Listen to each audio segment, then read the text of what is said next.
I have finished season 2 of MASH with my MASH retro reviews. This is going to be my review compilation video. So each episode will be timestamped down below if you want to jump around. But before we actually get into that, let me give you my general thoughts on season 2. So season 2 I don't believe is going to be my favorite season, but has a lot more good moments than I remember from before this rewatch. Lots of great jokes in that, but also some misses. A lot of that stuff will be elaborated when I talk about each episode, so we might as well just jump on in and see that stuff. And also, next week, I won't be doing a MASH retro review, I'll be taking a break, but the week after is when we're going to come back with Season 3, Episode 1. So please stay tuned for that, but in the meantime, enjoy the rest of the video. We're moving on to the second season for my MASH retro reviews, because today we're talking about Season 2, Episode 1, Divided We Fall. So like I mentioned, we're now on to Season 2, and because it's a new season, they basically reintroduced the concept of the show. They reintroduced our characters. And they did this through the premise of HQ, specifically General Clayton sending a psychologist to evaluate all the characters to see if the unit needs to be split up because they're all, mad, crazy, cracked under pressure, that kind of stuff. Of course, we know that doesn't happen at the end, obviously going in, but that's the framing device to reintroduce everything, the premise of the show, i.e. bunch of drafted doctors during the Korean War and their zany antics that they get up to stay sane. That's effectively the premise of the show. And of course, reintroduce us to our characters. And also, there's some hallmarks of some of the other plots that are going on. The plots where Hawkeye and Trapper play pranks on Frank. Yep, there's reference to that. Reference to Klingers wearing dresses to try to get a Section 8. Yep, they throw that in there. Them, saving the day, being good surgeons. Yep, that's being referenced there. And not just saving the day, i.e. saving lives, but saving the day in the sense of something bad is going to happen, they're going to get arrested or something. But by being good doctors, the bad consequence does not happen. All that is done in this episode. There's a few other things probably mentioned too, because there's a lot of different plots, but all those do get a reference somehow in this episode in the in reintroducing the plots. Now, there is one thing I do want to note. At the end of the episode, we're talking about all the characters. They do reference Klinger as being a part of the cast. Now, he's a recurring character. But notice, he's still not a main character yet, but the ending kind of makes it feel like it. But that's happened in other episodes where there was a significant guest character who we never saw again. Or maybe was supposed to be a significant character, but we never saw again. So we do eventually see Klinger again, and he does eventually become a main character. But I thought that was kind of interesting. Meanwhile, no Father McKay at all. Another character who's not a main character yet, but does have a significant screen presence. Just a little thing I thought I would touch on. Overall, it's a good episode because it's a basic episode. They're reintroducing everything, so they're going to put their best foot forward. And while, yes, I do prefer the later seasons of MASH, this is a really good early season episode because I feel like the humor is well good and the more problematic aspects are not given too much airtime, but at the same time I kind of wish they did to properly address them, but that's a whole big issue that's going to deserve its own separate video. But in the meantime, I would love to hear your thoughts on Divided We Stand in the comment section down below. So I'm continuing my series of MASH retro reviews with the second episode of the second season, 5 o'clock Charlie. And because of that, this video is coming out at 5 p.m. instead of 3 p.m. But anyhow, this is one of the classic episodes of Season 2. Premise: a North Korean pilot keeps on trying to bomb the ammo dump that's near the camp, and Frank is actually wanting to do something about it. Meanwhile, Hawkeye and Trapper are like, no, we don't want to do anything about it because if we shoot him down, real planes rather than biplanes that may actually hurt the patients might end up showing up. So they have some valid concerns, but Frank is all gung-ho and kind of ignores that. But everyone's, except for Frank and Margaret, is betting on how far 5 o'clock Charlie will miss by, including General Clayton. So yeah, the people at headquarters know what's going on, and they're in on the betting pool. And General Clayton, he's like, he doesn't agree to Frank's need for a gun until his Jeep is blown up. Go figure. But really, there's also great fun jokes now. There's a lot of great fun jokes here. Hawkeye and Trapper have an extended scene where they're speaking in a full British accent, mainly during the first time when the stage is being set in the episode for who 5 o'clock Charlie is. And then Margaret and Frank and that are freaking about an air raid, even though everyone knows what's going on and nobody actually gets hurt. So they're all wearing their helmets. And so they're not taking shelter though doing it, they're still watching. Because they know they're not in any real danger, but they're acting like it because it's what they're supposed to do. A little bit of, playing up to the social expectations for what the military expects, even though nobody at the 4077 is actually following those expectations except for Frank and Margaret. Could we analyze that? But I'm not going to, because this episode is supposed to just be a fun episode. And how does this situation end? Well, simple. Frank does get his gun, and what does Hawkeye and Trapper do? Well, they try to make it easier for 5 o'clock Charlie to hit the ammo dump. Still fails, but because of giving confusing numbers, the anti-aircraft gun is pointed right at the ammo dump, and Frank, not paying attention, orders the gun to be fired because he wants to shoot down 5 o'clock Charlie, even though 5 o'clock Charlie does not need to be shot down. And so Frank basically orders the ammo dump destroyed when he orders the gun to be fired. Go figure. It is hilarious. By the way, there's also another hilarious scene where basically Trapper is pretending to be dressed up as MacArthur, and then Hawkeye's partially in his dress uniform, and then Radar's carrying a yardstick, and by the way, Hawkeye's carrying a golf club, and they're just making a mockery of what Frank is trying to do. And yeah, because Frank is trying to meet fire with fire, and actually he's not. He's trying to meet a match with fire. Totally different things going on there. One is relatively harmless, and the other is like, ooh, that could cause some pretty big backlashes. But yeah, so that's essentially the premise and the jokes of the episode and how it ends. Like I said, this is one of the classic episodes of early MASH. Just a great fun romp, and that's what it really does boil down to. That's what I got to say, so I want to hear from you. Let me know your thoughts in the comment section down below. I'm continuing my series of MASH retro reviews with Season 2, Episode 3, Radar's Report. So this is basically another one of those, a character is writing to somebody and we're seeing what they're writing about, which is the story that unfolds. So we've had, people writing to family and all that, but this time it's, the weekly report that Radar's filling out for Henry, and then Henry has to sign. And actually that's one of the gags in the episode. At the very end, Henry is finally able to sign the report because, the report is done, and he says, let me actually read this one because you never let me read anything you give me to sign. And that is a very common thing we see in MASH, or at least in seasons 1, 2, and 3, where Henry just signs whatever is put in front of him. So we get that some done. There's some nice scenes with Radar, no typing, where the one scene he moves his notes on top of the typewriter, so he then uses the adding machine, I guess it is. Just like, come on, like, okay. Just a fun little gag there. But let's actually talk about what's going on. So, unlike some of the other ones where a character is writing about the ongoings and it's a series of small but disconnected vignettes, these really are connected. Well, actually, 2 of them are connected. The third one isn't. So you have this, basically go on the OR with a Chinese patient who is, rightfully scared out of his mind and reacting accordingly. Does accidentally contaminate another patient and injures the nurse. But you can understand why he was acting, scared, because, you wake up in a room of people you don't recognize, and especially, if the only time you've ever seen Americans were propaganda posters, you're probably going to freak out.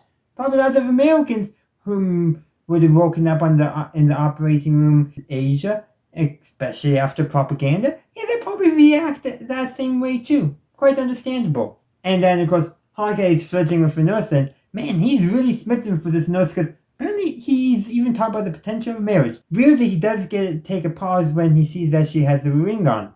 That's never stopped Hawkeye before. But maybe it's because he was so smitten, he was actually truly caring about what she wanted, even though he talked about it before checking if that's what she actually wanted. There's a lot of different ways you can look at that, but one way is they're slowly starting to try to make him seem less of a womanizer, but still haven't quite gotten there yet. That's one way of looking at that scene. Another way is, the writers just thought that was going to be a fun bit. And it was a fun bit, so it can go either way, but I kind of like the idea that they're slowly trying to flesh out Hawkeye's character and not being so much of a womanizer, though still bit. Trap was patient that was contaminated because of the Chinese soldier who contaminated by destroying the last bottle of blood of that blood type. The patient doesn't make it, so Chopper considers revenge. Hawkeye tucks him out of it. But the part of the episode I really want to talk about is the Klingo part of the episode, in which Sidney Freeman makes his first appearance. He's brought in to evaluate Klingo to see if he can qualify for a Section 8. Now, I do want to just one thing. Match's continuity is always all over the place, and that includes Sidney's name. Apparently, in this episode, they credited his character as Milton Friedman, but they go with Sidney later on. Match continuity for you. But what's going on is he evaluates Klingo and tells him that if he signs a document where he admits to being a transvestite and a homosexual, he will get his Section 8. But Klingo refuses. Why would Klingo, someone who is so set on getting out of the army, refuse it being given to him on a silver platter? Well, it's not a silver platter. Well, it might be silver plated, but it's lead. The reason is we gotta look at the history of the times. So MASH is set in the 1950s, and it was filmed and created in the 1970s. Remember how I said he wasn't just given a document to say that he was crazy, but that he admits to being a transvestite and a homosexual. Nowadays, depending on where you are in the United States, and truly depending, it's not generally a big deal. A guy wearing women's clothes, not a too big deal. Women wearing guys' clothes, even less of a big deal. Really, for men, it's more of only performances. While with women, they can just throw on a pair of shorts and a t-shirt and no problem. But back in the 50s, and even the 70s, wearing the clothes of the opposite gender, especially for guys, was a huge, huge social faux pas. It could literally destroy lives. Same thing back then, being labeled as homosexual, as gay, could totally destroy your life. A good historical example, Alan Turing. He was very important with computing and also with breaking the Enigma code that the Germans used during World War II. And when it came out that he was gay, his life was utterly destroyed. And Klingo, they portrayed him straight. And both straight in the comedy sense, where the only thing comedic about him is his dresses and wearing women's clothing. But other than that, he plays it straight. He's just a guy wearing dresses. That's how Jamie Farr played Klingo. They played him straight. And that also, because he's not putting on a gay, girly accent or anything like that, that's also portraying the character as straight. So, I think it's safe to say that Klingo is straight, especially considering that he does get married twice in the series by the end. The reason why I want to bring that up is, if Klingo is straight, as the text suggests, strongly suggests, mind you, and he's only wearing dresses as a bit to get out of the army, admitting to being homosexual would totally destroy his life. It wouldn't be him coming out of the closet, it would be destroying his life. And even if he was gay back then, you didn't admit it because it could destroy your life because of the way society was at the time. It's so unaccepting of people living those lives and being that. That's how things were in the 1950s and still in the 1970s. That is just some very important context for why Klingo doesn't sign and leaves. Now, if it was just admit that you're crazy, yeah, Klingo would have signed.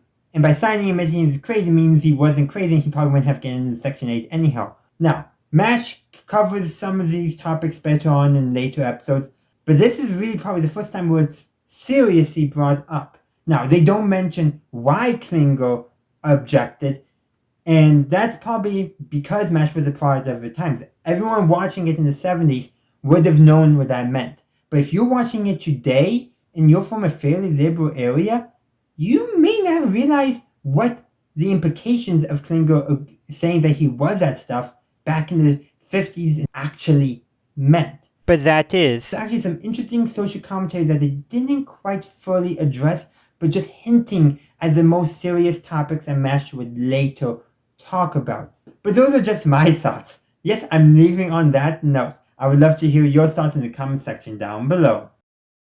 Hey there, it's JohnBerry555, and I'm continuing my series of MASH retro reviews with my review of Season 2, Episode 4, For the Good of the Outfit. So when I started watching this episode, I was like, I don't remember this episode. And then I watched it and was like, oh yeah, I remember it now. Why did I forget it? Because it's kind of an important episode.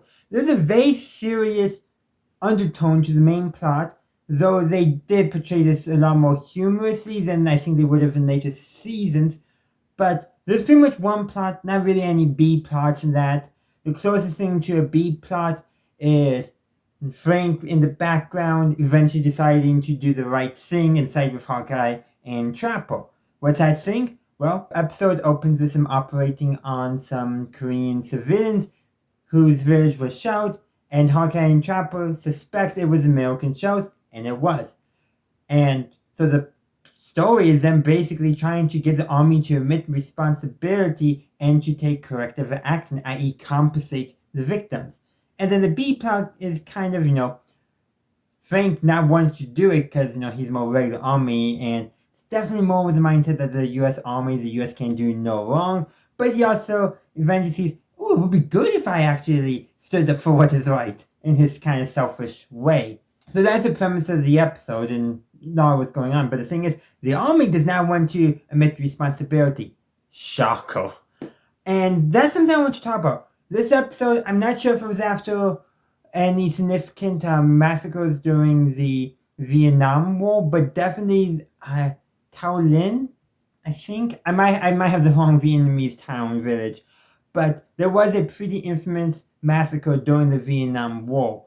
Some of it I know was tried to be swept under the rug, and there might have been others that weren't swept under the rug, but the army tried to do it. Basically threatening Hawkeye and Trapper with basically getting their lives ruined if they continue doing this, transferring the guy from the Inspector General out to Hawaii so he couldn't, putting the wrong information out in a press release and Stars and Stripes, all that kind of stuff. Which, you know what, I bet the army still probably does things like that today. And the episode ends on Frank finally decides to do the right thing, probably because of pushing for Margaret.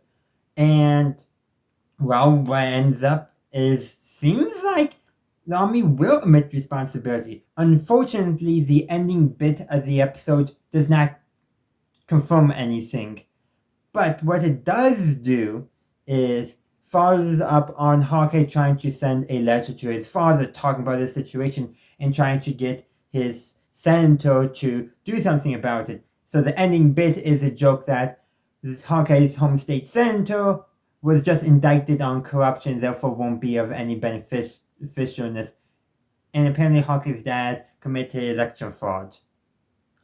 Okay, about the ending bit. The joke that the senator was corrupt, fun. The joke that Hawkeye's dad committed election fraud, maybe back when this was made, might have been a little more powerful, but recently, that kind of humor is not as fun anymore because of all the allegations we have had in the news and all that. Don't want to really get into it, but I'll just say this. Biden did legitimately win in 2020. Enough about US politics current day because we're talking about MASH. Like I said, this episode has a very serious subject, but it was undercut by a lot of jokes. And that ending joke, even though I saw the joke, with the senator being actually corrupt and therefore won't be able to help them, and probably wouldn't have helped them anyhow, was a good joke. I feel like that is symbolic of how the jokes in this episode undercut the seriousness of the topic. Still a good episode. I actually did laugh at a lot of the jokes. Like, there's a scene where Henry is drunk while Hawkeye and Trapper are meeting with General Clayton. Okay, it's funny. It kind of undercuts, but, Henry's very much presented in this episode like, he does not want to deal with this at all. So it makes sense he's drunk, so it makes sense in the episode. But some of the jokes, did feel like undercut the seriousness of this episode. It would have been very interesting to see the cast and crew take another stab at this type of episode later on when MASH got more serious. In my memory, they didn't, but I would have loved to see it because I think they might have had something more insightful to say than they said in this episode. But those are just my thoughts. I would love to hear your thoughts in the comment section down below. I'm continuing my series of MASH retro reviews with Season 2, Episode 5, Dr. Pearson, Mr. Hyde. So in this episode, Hawkeye goes crazy. And he goes crazy. In all honesty, he probably should have been sent home after the what he gets up to. He's also sleep deprived in this episode, but it's because they get non-stop casualties, and he's not sleeping. Yeah, he's still performing surgery pretty well, but because of the lack of sleep, he goes crazy, and given what we know later on, maybe indicating some underlying craziness, but yeah, he's sleep deprived, overworked, tired, and just not sleeping for days straight. To the point where even Frank is recognizing that Hawkeye is, not in a state to operate. Yet, he's still operating successfully. I think that just shows how good of a doctor Hawkeye is. But really, it gets to the point where pretty much everyone in the camp is like, something needs to be done with Hawkeye because he needs to, at the very least, go to bed. And finally, Trapper and Radar successfully drug Hawkeye with something to sleep him. They sedate him, basically. They first tried to inject him with some type of sedation medicine. They accidentally give Frank. Of course they do. And eventually they spike a martini, and that's what gets Hawkeye to finally knock out. Though it takes some time. He's able to, in that time, successfully get a jeep, actually an ambulance, get some chains, and hook up to the train to take it to North Korea. Yeah, that's what Hawkeye is doing. And you know why? Because in his sleep-deprived state, Frank's bad explanation of why the Korean War started leads Hawkeye to believe that if he just gives the North Koreans a latrine, that's going to end the war. The war is a lot more complicated than that. Really, it was a lot more complicated. I'm not going to get into here, but I might do that as a later video. But yeah, Frank made a bad explanation. He tried to walk it back, but he should have recognized that Hawkeye was not in the right state to understand that he was being figurative and giving a bad explanation. But yeah, so because of Frank, Hawkeye decides the easiest way to end the war is to give the North Koreans a latrine. Oh, by the way, the General Clayton, is in the latrine when Hawkeye is taking it away. Thankfully, Hawkeye only gets like 500 meters before the sleeping pills kick in. Don't get long enough.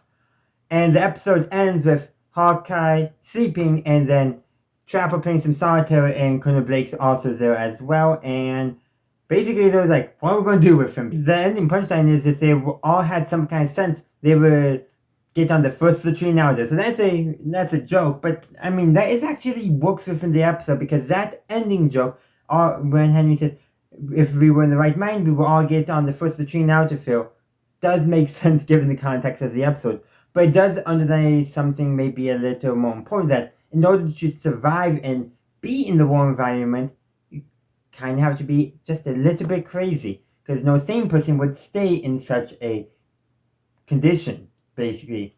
So that's what that ending joke kind of says. It's kind of weird, but kind of makes sense as well.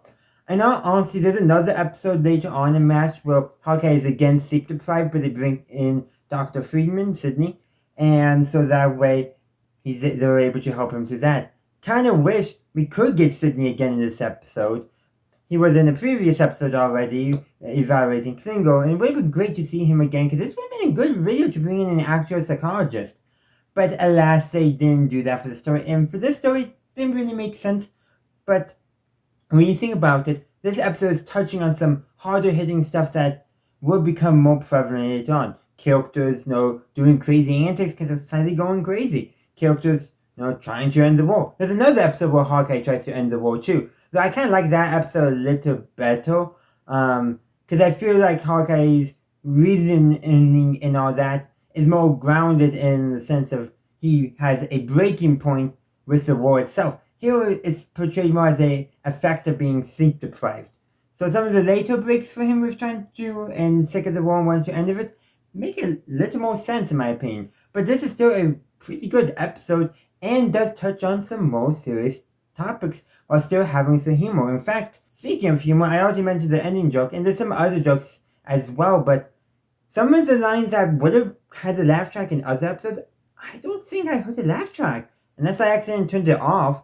But like I know there was multiple lines where people are telling Hawkeye go to bed, and he basically says you too. Basically the idea that they wanted to go in bed with him. But to my knowledge, there was not a single laugh track. And I feel like that's something that the studio executives and the network executives would have demanded. So somehow they were able to, for some of those lines, not include a laugh track, which is quite interesting. And I think it's hinting that they wanted this episode to be a little more serious than some of the other episodes. But those are just my thoughts. I would love to hear your thoughts in the comment section down below. I'm continuing my series of MASH retro reviews with Season 2, Episode 6, Kim. So this episode, a Korean boy ends up at the camp injured, and basically everyone in the camp falls in love with him, and Trapper decides, since they can't locate his family, that he'll and his wife back home will adopt him. The episode ends, I'm just going to jump to the end, is that doesn't happen because the local orphanage run by Sister Teresa, which I think this might be the first time they've actually mentioned her. And when the few... No, wait, no, she was in Turtle. That's right. Don't know if it's the same actor or not. But regardless, she locates Kim's mother and they are reunited. So, really good ending, but it still was shown to be melancholy because, the adoption did not occur. Now, this episode reminds me very much of another episode way later in the series, after Frank has left and we have Charles there. Very similar premise, though. That episode dealt a lot more with a lot of the red tape that would have come up. They made a mention to that, but that was not the purpose of this episode.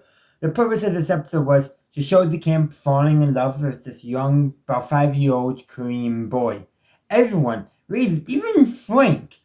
Frank is a bit childish during all this, because Margaret is watching Kim on their night. He's a bit not happy about it, but at the same time, when Kim accidentally wanders into the minefield, he recognizes that's not good, and does show that he does have some care. Again, not enough, in my opinion, but that's Frank. Frank is not good about caring about others. That's just the fact of his character, and why he works as a good foe to Hawkeye and Trapper, who almost kill too much at times. And bringing in that other episode from later on, I forget which season, I'll talk about that later on, but with Charles kills as well. Another why he's such a different character than Frank, but Charles doesn't show his care. Well, so basically what I'm getting at is when Frank shows that he's caring about something, that either means he's trying to get something about it, or he actually genuinely cares. You don't know which. So I think in this episode it's a genuine care. But when Charles shows that he cares, he really cares. But again, I'll talk more about that in that later episode. But this was just a sweet, wholesome episode. Really, maybe my only problem with it is how there was one line that does revolve around, and this mentality still be around, but that only women can take care of children and men can't take care of children. That's a very common stereotype and belief that many people do hold. So just to set the scene for that, Hawkeye is reading to Kim from a book, definitely not a child-appropriate book, in post-op. And of course, Margaret and Frank come in, kind of to spoil the fun and all that.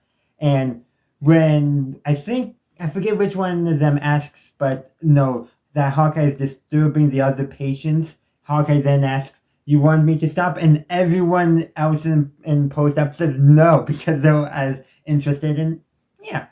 Meanwhile, and then there's a line that basically about who should kill for the boy, protect him. And Margaret basically says, I'm a woman, or something along those lines. I forget the exact wording. I know, I just watched the episode and I forgot the exact wording. But the point being, that scene is implying that only women can take care of a child and not men. But the episode also does show that that's not entirely the case, because every single character has some kind of moment with Kim. Major character.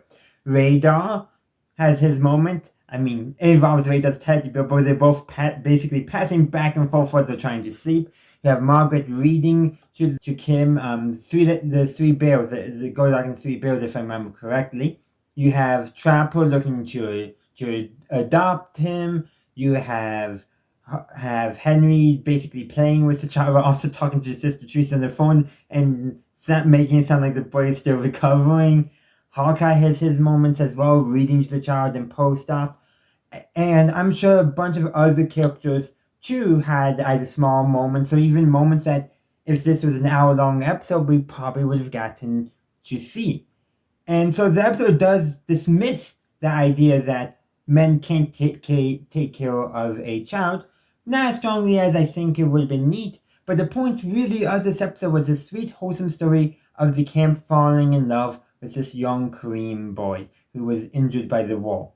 That's what the purpose of the story was, and you know what? It was sweet and wholesome. And you know what? It's good that Kim got reunited with his mother. That is, in all honesty, the best way to end this episode, because the episode was about the wholesomeness this boy brought to the camp. While that later episode with Charles that wholesomeness was still there, but was about how the Army's bureaucracy is hurting their ability to care. And so the ending had to be different in that episode, more bittersweet rather than wholesome. There's some bittersweetness in this episode as well, but still just a good, fun, wholesome episode. But those are just my thoughts on it. I would love to hear your thoughts on the episode, Kim, in the comment section down below. I'm continuing my MASH retro reviews with Season 2, Episode 7, L.I.P, or Local Indigenous Personnel. So like I said, this is the 7th episode of the 2nd season of MASH, and what's the premise of it? Well, Hawkeye is, one, trying to get on a date with a nurse, trying to get to home base, and also helping a corporal, Bellinger, I think it was, basically, who had met a local Korean lady named Kim. They fell in love, had an unofficial marriage ceremony, and had a baby. Trying to help them get married officially, so that way when the corporal ships home, his entire family can go with him back to the United States. Those are the two plots going on. There's also a kind of a third plot intent for humor regarding that the movie that they'll keep on expecting does not arrive, so they have to make do with what they actually have. So, it's actually a really good episode. I could easily see this being done much more seriously in later seasons of MASH, but still, the topic is serious because there is a lot of opposition to the corporal and Kim, which is the name of the lady, which by the way is kind of confusing because the last episode was about a different Korean named Kim who happened to be a young boy, while this one involves a Korean lady named Kim. Kind of complicated. Why did they do that? So like I said, that part, the main story, is treated very seriously. Hawkeye's doing his best he can to get the paperwork expedited, but you know, paperwork is going on. So, a person from CID, which is basically the armies in the 1950s. I think it might still be called CID, but basically their internal intelligence agency and all that.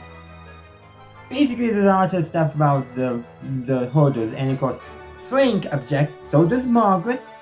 It makes sense that, especially with this time of frame for writing, that both of those characters would object, though I will say they once again played the line where they go in to complain, Henry doesn't want to see them, which is common.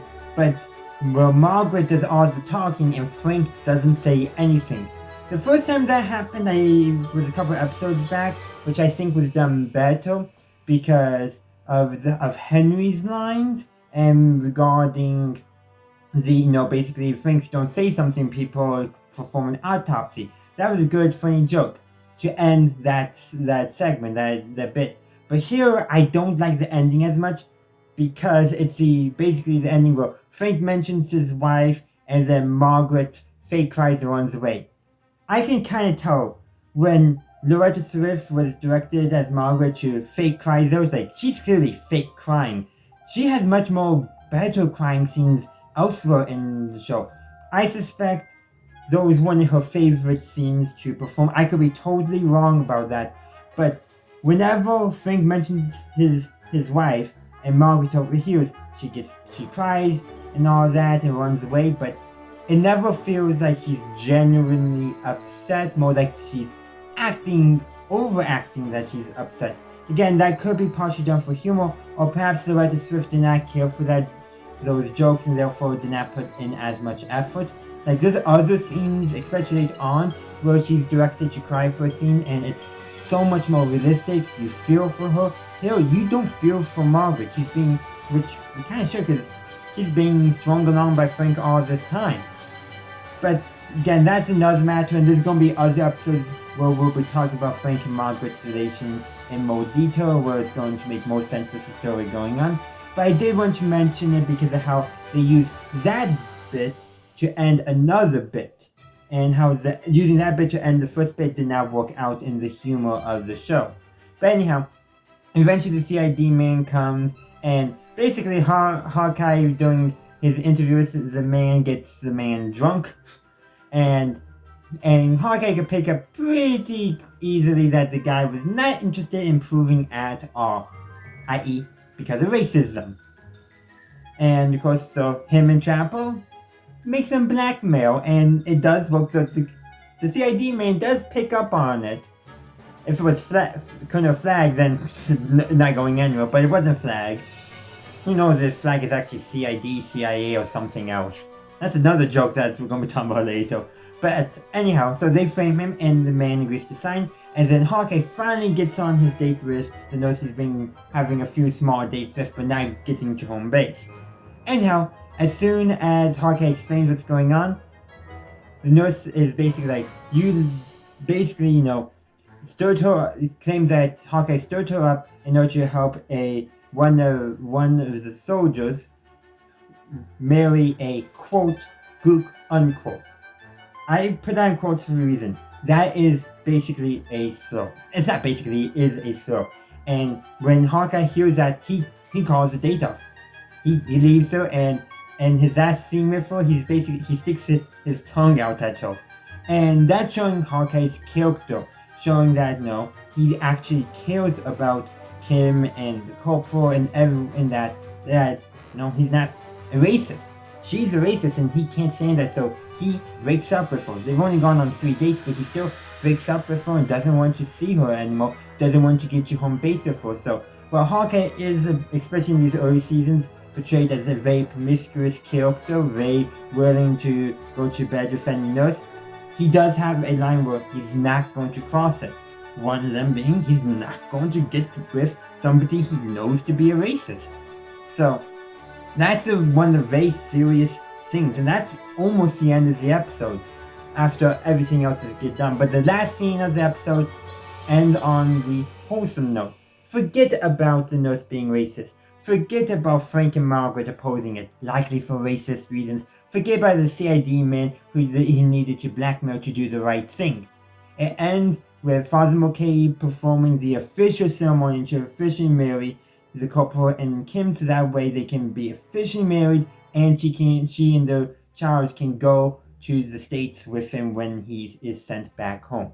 That's how the episode ends, which is a good ending. That's nice, positive, happy note, showing that even when you have the opposition from people who oppose it, whether for bureaucratic reasons or racist reasons or who knows what other reasons, there's a bunch of other reasons we can throw out there, that in the end, when people who care about doing the right thing stand up for the right thing can be done. But that is where I'm going to end my review. I hope to hear your thoughts on this episode in the comment section down below. I'm continuing my series of Mass Retro reviews with Season 2, Episode 8, The Trial of Henry Blake. So the premise of this episode is that Henry is put on trial, a preliminary hearing for a court-martial, to see if he's basically fit to command and if the charges put forward by Frank and Margaret actually will stick, or do they have merit. And the charges are basically unfit for command, all that, things like, allowing Klinger, a transvestite, to be around the camp. Klinger is just doing that to get out of the army. Everyone knows that. That's literally his bit. And everyone just accepts that he's doing it. but because he does his job, they don't care. They have, gurney races, and all that. And like, again, one of Frank Henry's defense is that, hey, it's a morale building thing, which is, yeah, building morale, but there's a more serious charge, i.e. giving aid and comfort to the enemy or treason. What's actually going on? Simple. Henry's putting some extra requisitions so that way they can give some basic medical necessities to a local nurse who's running a clinic that helps save lives of newborn infants. And the problem for Frank and Margaret, apparently the clinic is no for the 38th parallel. And this clinic is not giving aid and comfort to them. In fact, medical personnel are supposed to give medical aid to the enemy. If I remember correctly, it's against the Geneva Conventions to deny enemy soldiers, enemy personnel medical treatment. Now, you're supposed to take them prisoner afterwards, if I remember correctly. But, yeah, giving aid and comfort to the enemy in terms of medical stuff is allowed. It's just, you generally should probably keep them prisoner. But regardless, Frank should understand what it means to be a doctor. But then again, this is Frank after all. Anyhow, do you know how they resolve it? Well, they get Miss Craggy to show up. That's the nurse to testify. She brings one of her patients who is expecting, and as a visual demonstration of how the medical supplies that Henry has provided to them is helping them to save lives, to save the lives of newborns. And the panel decides, we're going to drop our charges if Frank will agree. Well, Frank doesn't want to agree until Hawkeye puts a note in front of him, basically saying that they're going to tell his wife that him and Margaret are having an affair, and that gets them both of them to agree not to do it. Of course, there's a bunch of other stuff going on, such as Frank and Margaret putting Hawkeye and Trapper under house arrest in order to prevent them from, putting evidence forward in favor of Henry, which actually, according to the MASH wiki, is against the military code of conduct, because false arrest and impeding an investigation. And again, Frank would not make a good commander. I mean, he's literally having the rocks painted white, which is against air code regulations. Margaret points out to him that no, he can't technically do that. So what does Frank do? Just paint the top half, so that way it can be turned over every night. And this is not the only time Frank will do it. We'll see Frank having the rocks painted white again in the future. But there's this one line right before Frank has Hawkeye and Trapper arrested, where Frank says they'll soon have a real man in charge, and Hawkeye and Trapper go to congratulate Margaret. Now, that's played off as a joke, but the thing is, Margaret would be a better CEO than Frank ever could. Even her right now, where she hasn't really grown into her compassionate side yet, where she hasn't had really any good role models, she's already gonna be a better leader than Frank. It's demonstrated in this episode where she knows that they can't paint the rocks white. She knows it's against the regulations because of air raid safety. And so while that line was intended to be a joke, it does show some truth. Hawkeye and Trapper recognizes that Margaret would be a better leader, even though they're intending to insult Frank. The thing is, they're insulting Frank because it's true. Frank is not a good leader. They go AWOL on him to save Henry because they know he's going to be a bad commander. While Frank tries to make that look bad on Henry, the thing is, he was in active command at the time of the 477. It's going to be bad on him. He's not a good commander. He does not inspire loyalty in his men. He does not inspire confidence. The fact that Klinger's trying to get out would probably double under Frank because Frank is a bad commander, a bad leader. He does not exhibit any leadership qualities. But we'll see that in the episode, the Novocaine Mutiny, when we get to that, though. We got a bit to go. I think that might be after going to partialize. But in the meantime, I would like to hear your thoughts on the episode, The Trial of Henry Blake, in the comment section down below. I'm continuing my series of MASH retro reviews with Season 2, Episode 9, Deal Dat 3. So this is the third time we get Hawkeye writing back to his father, describing what's going on in the camp, and this time he's explaining the mundane, the stuff they're doing with the boat. So, in fact, there's some pretty fun stuff going on, like, parties, volleyball games in the background, home movies. Yeah, Henry gets some home movies of his daughter's birthday party, and it ends with them holding up signs saying that they miss him. So sweet, and Hawkeye literally says, if you don't get the order to cry, Henry, I will. And then it goes into more of a joke, but Henry, back home before he was shipped out, just, messing around, showing off, having fun with their neighbors, clearly acting, but clearly they're all in on it. Like some just good, wholesome stuff that people who are friends associate with. Of course, there's other stuff going on. Trapper and Henry playing a card game because they're so bored. Which, by the way, Trapper wins and claims he cheated, and that's the only way he could win. Which Frank was insulted by that, but Frank, you should have taken it the other way. Obviously, Trapper was messing with you, but still, you should have taken it the other way. But why would Frank think that? There's no more on the darker element, but having to remove a unexploded grenade from a soldier. Just a bunch of stuff that they do, comedy going on. And then there's the overarching vignette story part. There's also the monthly staff meeting, which apparently they haven't had in 6 months, and the last time it did go on, only Radar attended. And apparently, in the last meeting, they tried to vote on holding an annual meeting, annual reunion afterwards. And did anyone vote for it? No. So that means the person who proposed it didn't vote for it. We also learned Frank's middle name is Marion, which Trapper and Hawkeye make fun of him for. And really that scene is just goofing off, really.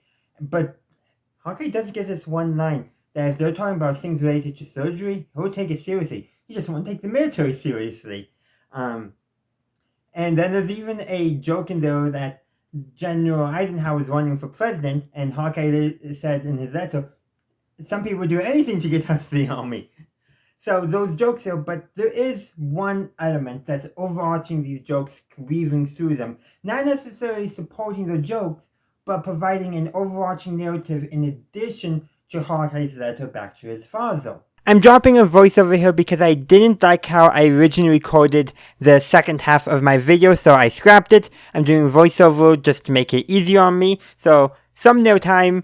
Anyhow, so what I was going to talk about is still what I'm going to talk about, but I hope I'm going to phrase it better in a way I personally like and feel more comfortable putting out. If you want to see my original version, let me know. I might put it out for channel members. We have to wait and see.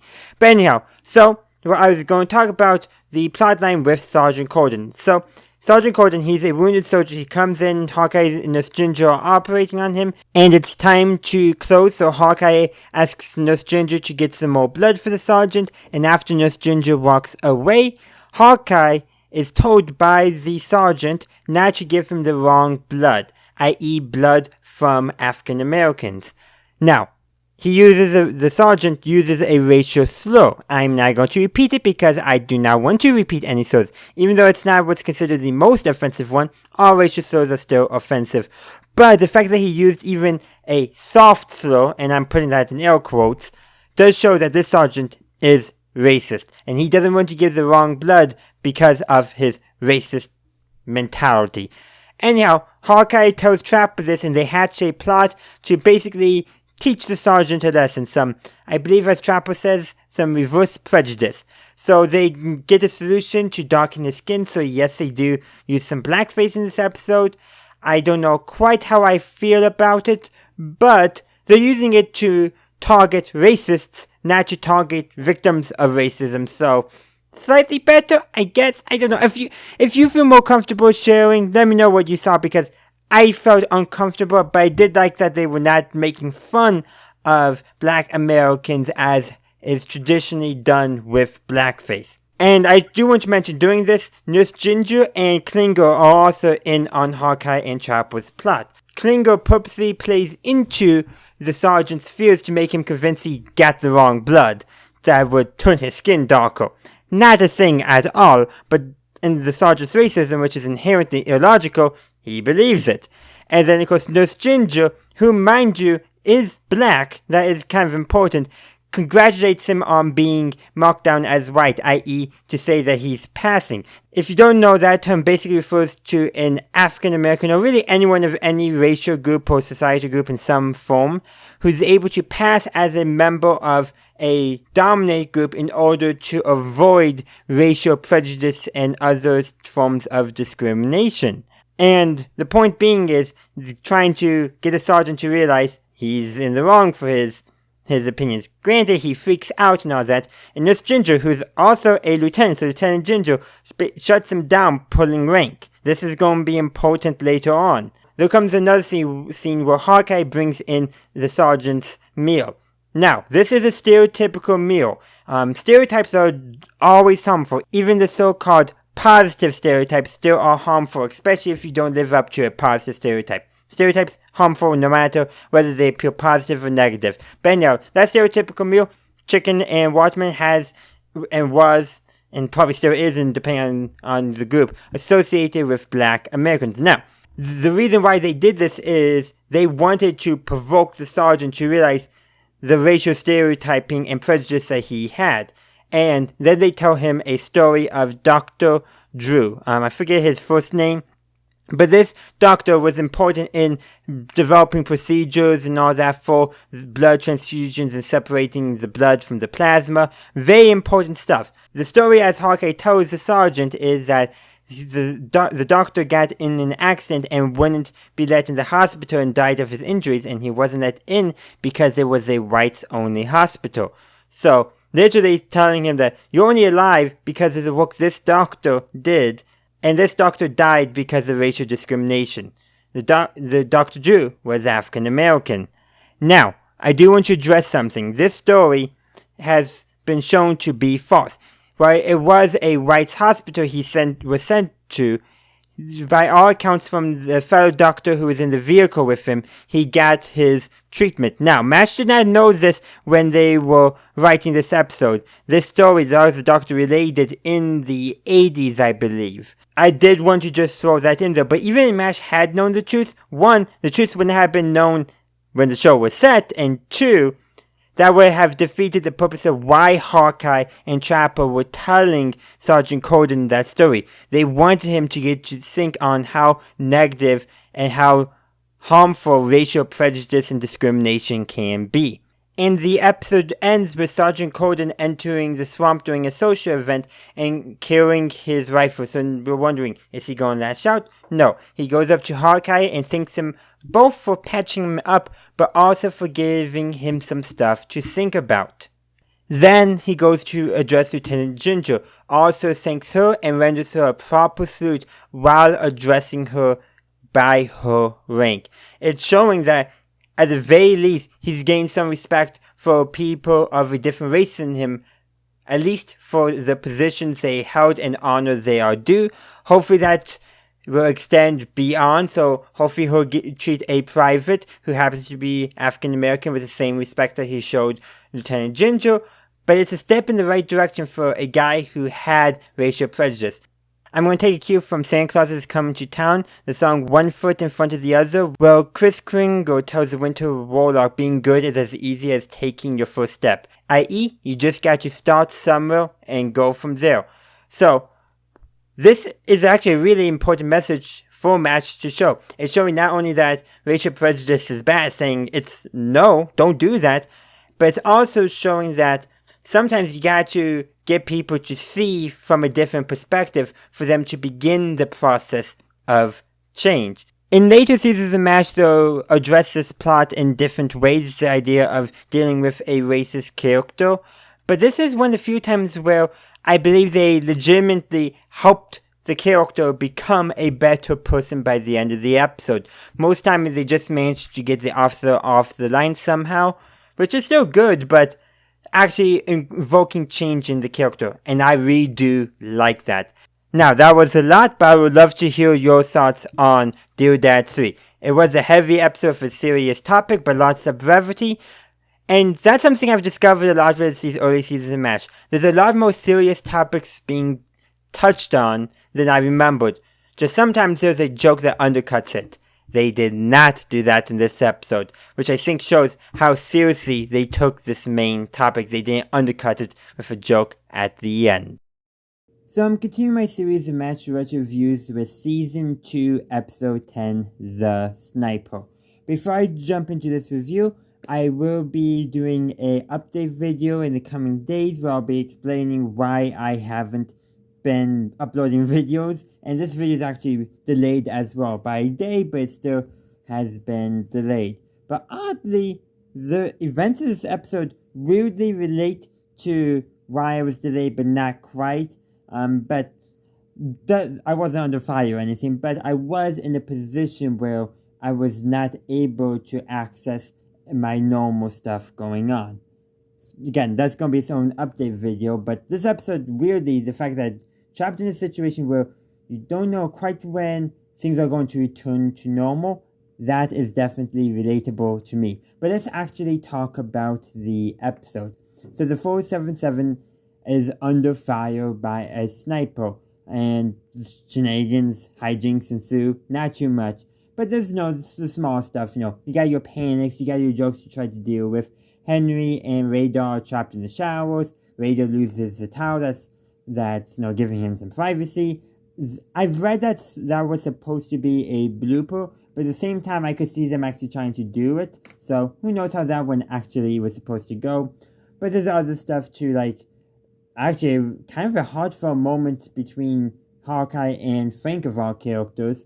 Now there is no Frank being frank about the fact that he failed medic school 2 times, that he's a bit of a coward. And yeah, that's kind of very much true for Frank, and also highlights how Hawkeye and Trapper do not respect Frank as a doctor, and they don't respect him as an officer either. But Hawkeye basically gives this 99 out of 100 times. A hero is someone who's just too cold, tired, hungry to give a damn. Which I think is often the case. You got nothing else to do? Might as well just do it kind of mentality. And yeah, and there's again several other scenes too. And of course they call regimental headquarters for help.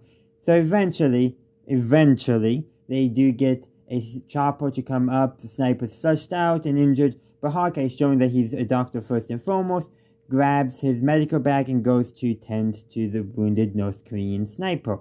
Frank, meanwhile, says, well, he fired on our flag of truce, let's fire on his. And they did try to do that. They made a white flag, and they went out so they could get some wounded that came in and hopefully end the siege that the sniper is putting on them. Of course, the sniper fired on the flag, so the sniper did commit a war crime, then Frank advocated that they commit a war crime in return. And that's why it's appointed not to commit profanity or a false surrender, or ignore somebody's surrender, because, yeah, that creates problems. But yeah, so that's the gist of the episode. I really love this episode. I love that it's serious. And there's some jokes, yes. There's some jokes to relieve the tension for us, the audience. But a lot of it is, you can definitely tell, the characters are also experiencing the tension and they're trying to relieve it, but not always with success. And that's really the bulk of the episode. But there's one other important thing I want to mention. Frank's lack of gun safety. Frank, never put your finger on the trigger. Keep it on the trigger guard if you're going to hold it like that. And of course, Hawkeye and Trapper, while they don't call him out for his lack of trigger finger discipline, they do call him out on improper gun safety, pointing it willy-nilly. He didn't even have the safety on. But Frank's supposed to be incompetent at a bunch of stuff, so that makes sense. And the joke is that he's dumb for handling a gun that way, and you shouldn't be like Frank. So I'm fine that they showed it, because it's being that dumb for gun is just dumb to do, and they rightfully make fun of being that dumb. Granted, there's another episode where Frank has, improper trigger discipline as well, but that's when BJ gets here and BJ's foot gets injured, then I remember. But it might have made some more sense in some ways if there was actually a consequence. As you know, Frank did accidentally discharge the gun twice. Basically, Ray just snuck into the mess tent to get some food, and Hawkeye and Frank saw that, and they saw it was the North Korean sniper getting food. And Frank, fires his gun without paying attention to what he's shooting to. Again, don't be like Frank is a big part of what Mash is saying. Be more like Hawkeye. Hawkeye, like I said, at the end of the episode, grabs his medical bag, second to last scene of the episode, grabs his medical bag and goes to treat the sniper. And of course the ending joke, and of course the ending joke is that the sniper thought the 477 was MacArthur's headquarters, and that's why he was firing on them. But he was just a cold, hungry kid who didn't know what he was actually doing. really good way of ending the episode. Also dressing Frank up as General Costa before him realizing it. Again, kind of a good fun joke to end the episode, and shows these are characters also trying to deal with it in a certain way through humor. And you can tell Trapper and Hawkeye, they have sympathy for the sniper because they see him just as a young kid who made a, foolish decision, was dragged into the war that he shouldn't have been a part of, and that probably shouldn't have been really going on. We can break more down the Korean War some other time, but war is always a tragedy, no matter what. But that's all I got for you today. I would love to hear your thoughts in the comment section down below. So I'm carrying on my series of MASH Retro reviews with Season 2, Episode 11, Carry On Hawkeye. See what I did there? Yeah. This episode, very much, I felt like I should have watched and reviewed during the COVID pandemic, because there's a flu epidemic going through the camp.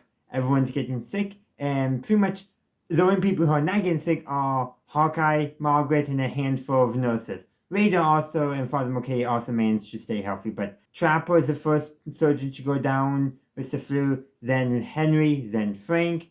Now, both Trapper and Henry do try to get back, but they end up back in bed very quickly. And of course, Frank, well, he's probably the worst hit of all of them because, he basically gets somewhat delusional while he's sick.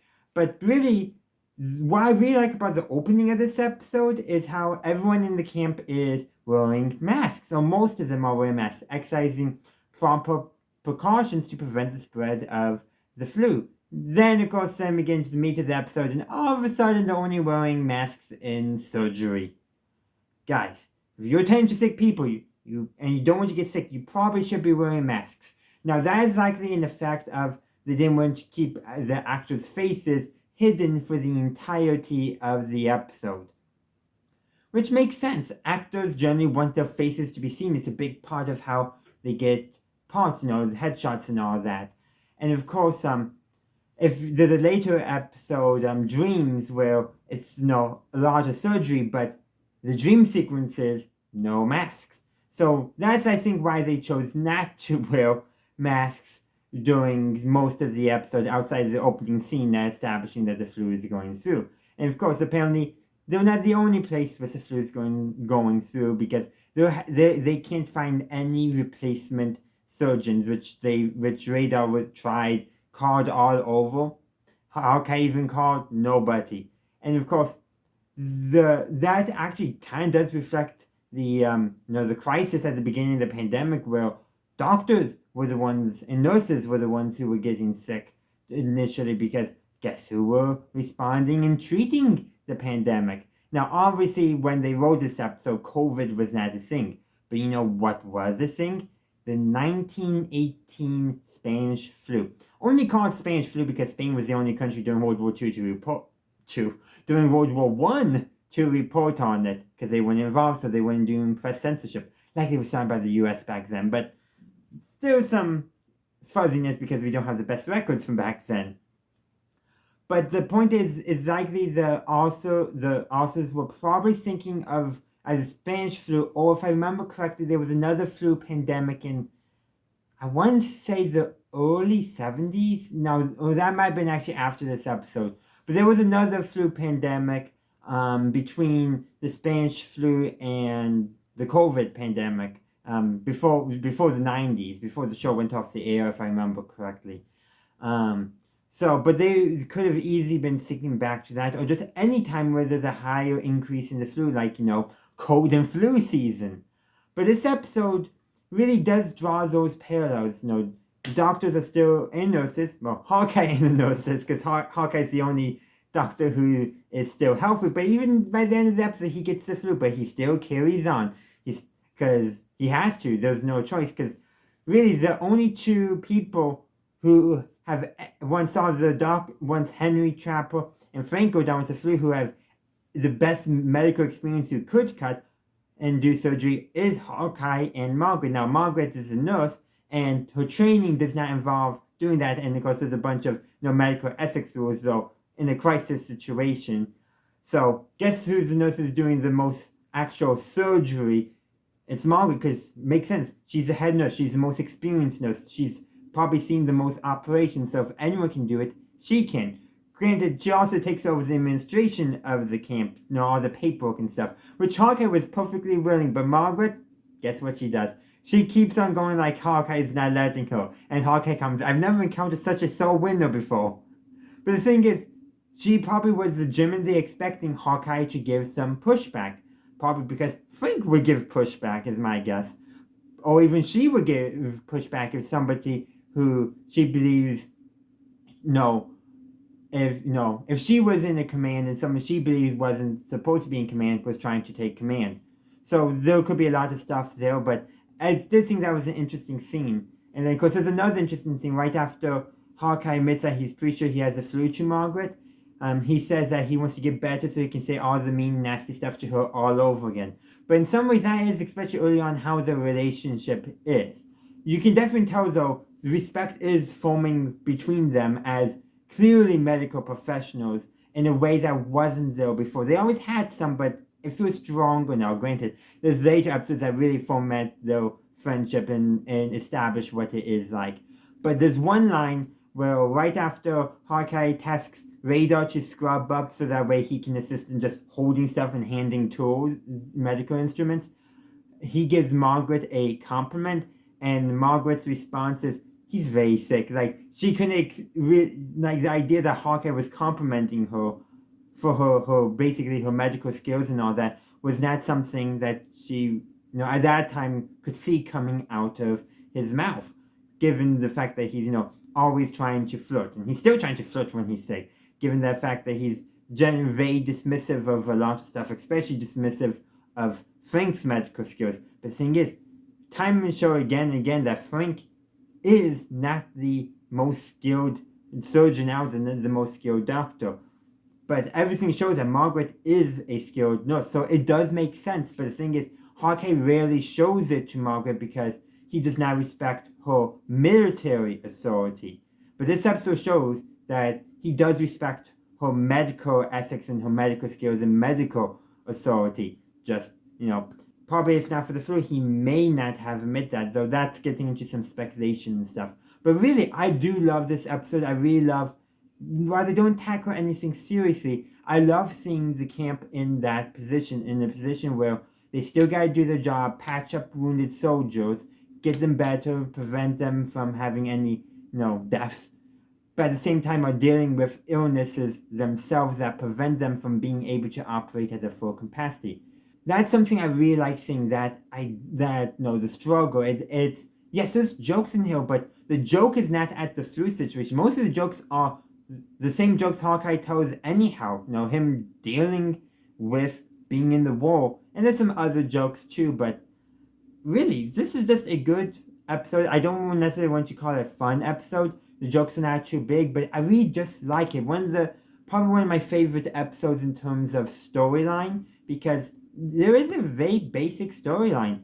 The doctors are all coming down with the flu, and of course the nurses have not had the proper medical training and legally and ethically should not be conducting surgery. But in the time of crisis, where with only one actual surgeon, what do you do? And the thing is he runs himself ragged and lets himself get the flu, but he still continues operating despite being sick, which he probably shouldn't have done, but he was still standing, unlike all the other doctors. So that is where I'm going to end my review, but I would love to hear your thoughts on the episode Carry On Hawkeye in the comment section down below. So I'm continuing my series of MASH retro reviews with Season 2, Episode 12, The Incubator. So let's just address the premise of the episode.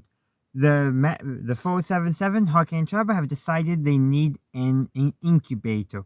So just to cover it, basically a culture of germs so they can identify diseases. Pretty simple. You think it should be equipped at a field hospital. Nope, they have to send it to Tokyo, 72-hour waiting period before they hear results. So yeah, you can see why they want that, because 72 hours is quite some time. But of course, there's hiccups. One, they wake up the first day drunk, hungover after a party that they don't remember. And so, they get through to Henry, doesn't take much. But of course, the Quartermaster Cole says no. So they go up to a Major who says no, who's also has 3 incubators, but doesn't want to let them go, because if he uses it, because he's not using it, it breaks, then he only has 2. And he can't have that, and he can't just have 2 because 3 is better than 2. But he's not using them. Then they go to a coroner who's corrupt, wheeling and dealing, selling stuff. Just crazy. Then they go to a general, because the general, they definitely do a little bit smarter. Doesn't get them anywhere, but they go during a press conference to get the reporters are now asking questions. Of course, because of what Hawkeye and Chopper did. And now they're in trouble on like 50 counts, of course. In the end, guess what? Radar finds them an incubator. And guess what he did? He traded Colonel Blake's Henry's new barbecue, it's really a grill, for a incubator. So now they have to figure out how to use an incubator to cook steak rail. So that's the premise of the episode. It's a good, fun episode. Even has one of Hawkeye's most sincere salutes, but it's not really sincere because he's just trying to get on the Major's good side. So he's acting. An actor acting. What a novel concept. But yeah, so like I said, there's some good, clever, fun jokes. Frank berates them after the party, though he tries to refrain from doing it, but they basically goad him into berating them. There's several other things as well. Granted, I do want to kind of maybe address more of the meta of the episode, the idea that a hospital does not have an incubator, and I think it was one of the nurses, I think beginning with an credited, beginning with an O, if I remember correctly. I honestly need to pay better attention to that stuff. But it says that the reason why they don't have it is because it's logical, it makes sense. And there was another thing too, but basically the army can't have things that are logical and make sense and would actually be beneficial. Yet they allow a grill and a pizza oven. Yeah. Apparently they can also get a pizza oven and an inflatable pool. So luxuries that boost morale, but luxuries that make more effective medicine are apparently going too far. Now, I do want to say, yeah, red tape is a nightmare. It can be for getting supplies and all that. But I will have to say one thing. Keeping up the morale of troops is really important. If you don't have good morale, things are not necessarily going to go well. So, yeah. Just so keep that in mind. So that's probably why a lot of those luxuries that boost morale are allowed, but why don't they allow a luxury that boosts medical stuff going on? Really, the only thing I could say is that being a mobile army surgical hospital, the 477, having something as complicated as an incubator that they need to move is considered too much of a hassle, though they have to move wounded patients when they evacuate. We haven't seen any bug-outs yet in the series, but that's at least a reason. But in all honesty, would be a dumb reason. But you know what? That would be fitting of a MASH episode to say that you can't have this because you have to move it. But they didn't do that, but you know what? It's still a good, fun episode overall, and I would love to hear your thoughts on the incubator in the comment section down below. So I'm continuing my series of MASH retro reviews with Season 2, Episode 13, Deal Me Out. So, let's just jump into the premise of the episode. They're having a poker game. Hawkeye, Chopper, Henry, Klinger, and of course, Sidney Friedman is there, and another character, Captain Sam Pack. I think we've seen him in the future. Does that make sense? I honestly don't remember if he's been in previous episodes. The way he's shown is like, oh, we shouldn't recognize who this character is. Obviously, recognize Sidney, even though this is his second appearance. We had him before, though. His first name was said Milton in that his first appearance. Early installment Wilderness, but he's Sidney in this episode. We also get our first appearance of Colonel Flagg. Or do we? Because it's actually not Flagg. It's the same actor, Edward Winter. But the character he's playing is actually a different Army intelligence officer named Halloran. Now, Flagg could be CID, could be CIA, we don't know. There's a lot of craziness around him, but the fact is, there is a line in a future episode where Captain Flagg mentions to Sidney that they once played poker together, but then again, when Flagg first shows up as Flagg, Hawkeye or no Trapper remarked that, hey, didn't we see you before? So, some early installment versions that we get later on. But then again, continuity is not a match thing, so when continuity is respected, that is impressive. So like I said, it's a poke game, but there's a lot going on. Radar is going to, try to, pick up some goals, or probably one. Knowing him, he probably wouldn't get that far. But, he actually runs over a Korean Jeep, but we find out that Korean is, he's described as older than Moses, somewhere between the ages of 50 and 200, and is a professional, basically, scammer for pretending to be run over by vehicles. Of course. And that's the ending joke of the episode. He does that again. And then, of course, we have another thing. Frank is the on-duty surgeon, but he's now operating on a different CID man.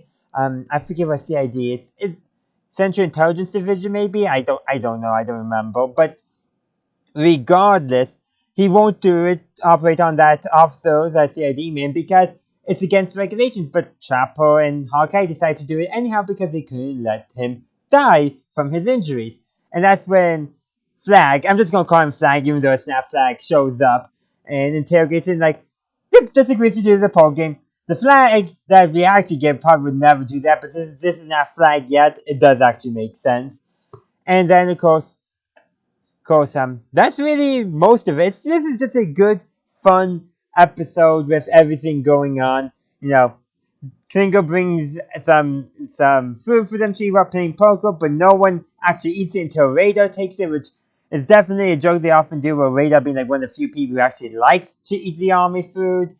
And then, yeah, it's, like I said, just a good, fun thing. But there's one other thing, the most serious part of this all, is that there's a patient in OR who does not want to go back to the front, but of course, Frank is just waving the flag saying he needs to do his patriotic duty and he'll be sent back to the front no matter what, and if he doesn't shut up, he gets sent back to the front sooner. Well, that soldier finds the gun and confronts Frank in the shower. And the soldier does not realize Frank really what's going on, I think, because he does not realize that, Frank's in the shower, therefore not wearing clothes, so when he notices Frank's not wearing clothes, the soldier's like, you're not wearing clothes! Like, that's something people normally do in the shower? And in some ways, it's actually kind of good that they had Sydney there, a psychiatrist. Though, Sydney trying to talk that soldier down, maybe not his best work, making Frank sound like he's a better person than Frank actually is. But that's part of the joke. But probably after Hawkeye and Trapper sneak into the tent and stops the soldier from threatening Frank, probably Sydney's going to be spending some time with that soldier, and that soldier probably isn't going back to the front now. So yeah, like I said, pretty fun episode, but the bit with the soldier, that one soldier and Frank, is the serious part of the episode to give it some actual stakes, because Hawkeye and Trapper, they always do something and break the rules, but they always get out of it. They got out of it super quickly in this episode, probably the quickest ever. Like, yep, soldier, the CID man didn't say anything, and Flag, whatever his actual name is, Halloran, I still want to call him Flag because it's the same actor. He's like, okay, good enough for me, which would not have been good enough for the Flag that we get in Flag's actual first appearance, which we got several episodes to go before that. And the CID man agrees to play poker with them, which is just hilarious. So, he does duck out before the game ends because he's not there in the mornings. But yeah, like I said, good fun episode. I think I mentioned everything I want to mention, so I now want to hear from you. What did you think of Deal Me Out? I would love to hear your thoughts in the comment section down below. So I'm continuing my series of Match Retro reviews with Season 2, Episode 14, Hot Lips and Empty Arms. So this is a Margaret Houlihan episode. And the episode kicks off with mail card. Everyone's getting letters, all that. And Margaret gets a letter from an old friend of hers who has a more successful life. Though, honestly, you could say Margaret actually has a truly more successful life. She volunteered as a nurse in the army. She reached the rank of major. And the army back then was pretty sexist, mind you, too. And the fact that she's, the head nurse, she has a lot going for her. in her career and all that, but the times and all that. And sounds like her friend's success is more of, her friend has married, has kids, her husband has a big home and swimming pool. Superficial stuff, especially the home and swimming pool part. But, thing is, basically, Margaret gets jealous. Thinks that her life has, been rotting away. She has no social life. Actually, most people, I don't think, have a social life in the army, at least in the 477. Well, she doesn't because, as we see in later episodes, she doesn't really reach out to other people. Like, it's a much later episode, but the episode Nurses, where we delves into how she's built a wall between her and the nurses under her command that does not allow for any socialization. Really, the only person she really socializes with is Frank, and well, her relationship to Frank is entirely one-sided. He's just playing her. The fact that he's smart enough to play her.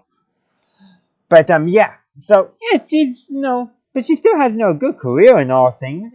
Respectable career nowadays, definitely. Well, it depends on who you talk to, sadly. And back then, definitely, not everyone would view her military career as a woman with high esteem. But we're getting kind of off track with all that.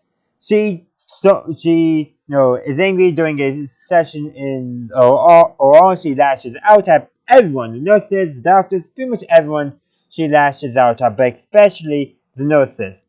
And then she storms into Henry's office and requests a transfer. Of course, during her going away, she gets drunk.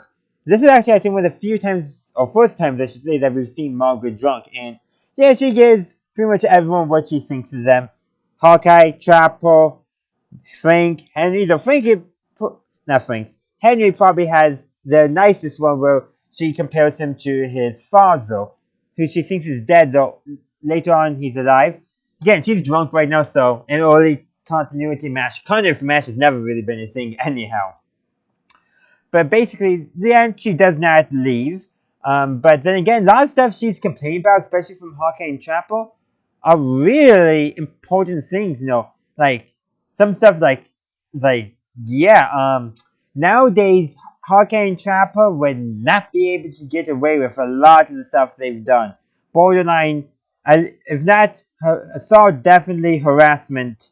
So yeah, so some of the stuff they do is definitely crossing a modern day line. Back then, it would have been boys will be boys, but at the same time too, it's like, she's running away from her problems instead of addressing them. But at the same time, sometimes you just gotta step away from certain problems. This episode is definitely, when it comes to some of the stuff that I mentioned that she's frustrated at, is definitely a product of the times with how they deal with them. Because like I said, certain things like you should stand up, address, require an apology, but other things like sometimes you just gotta remove yourself from a situation that you find uncomfortable.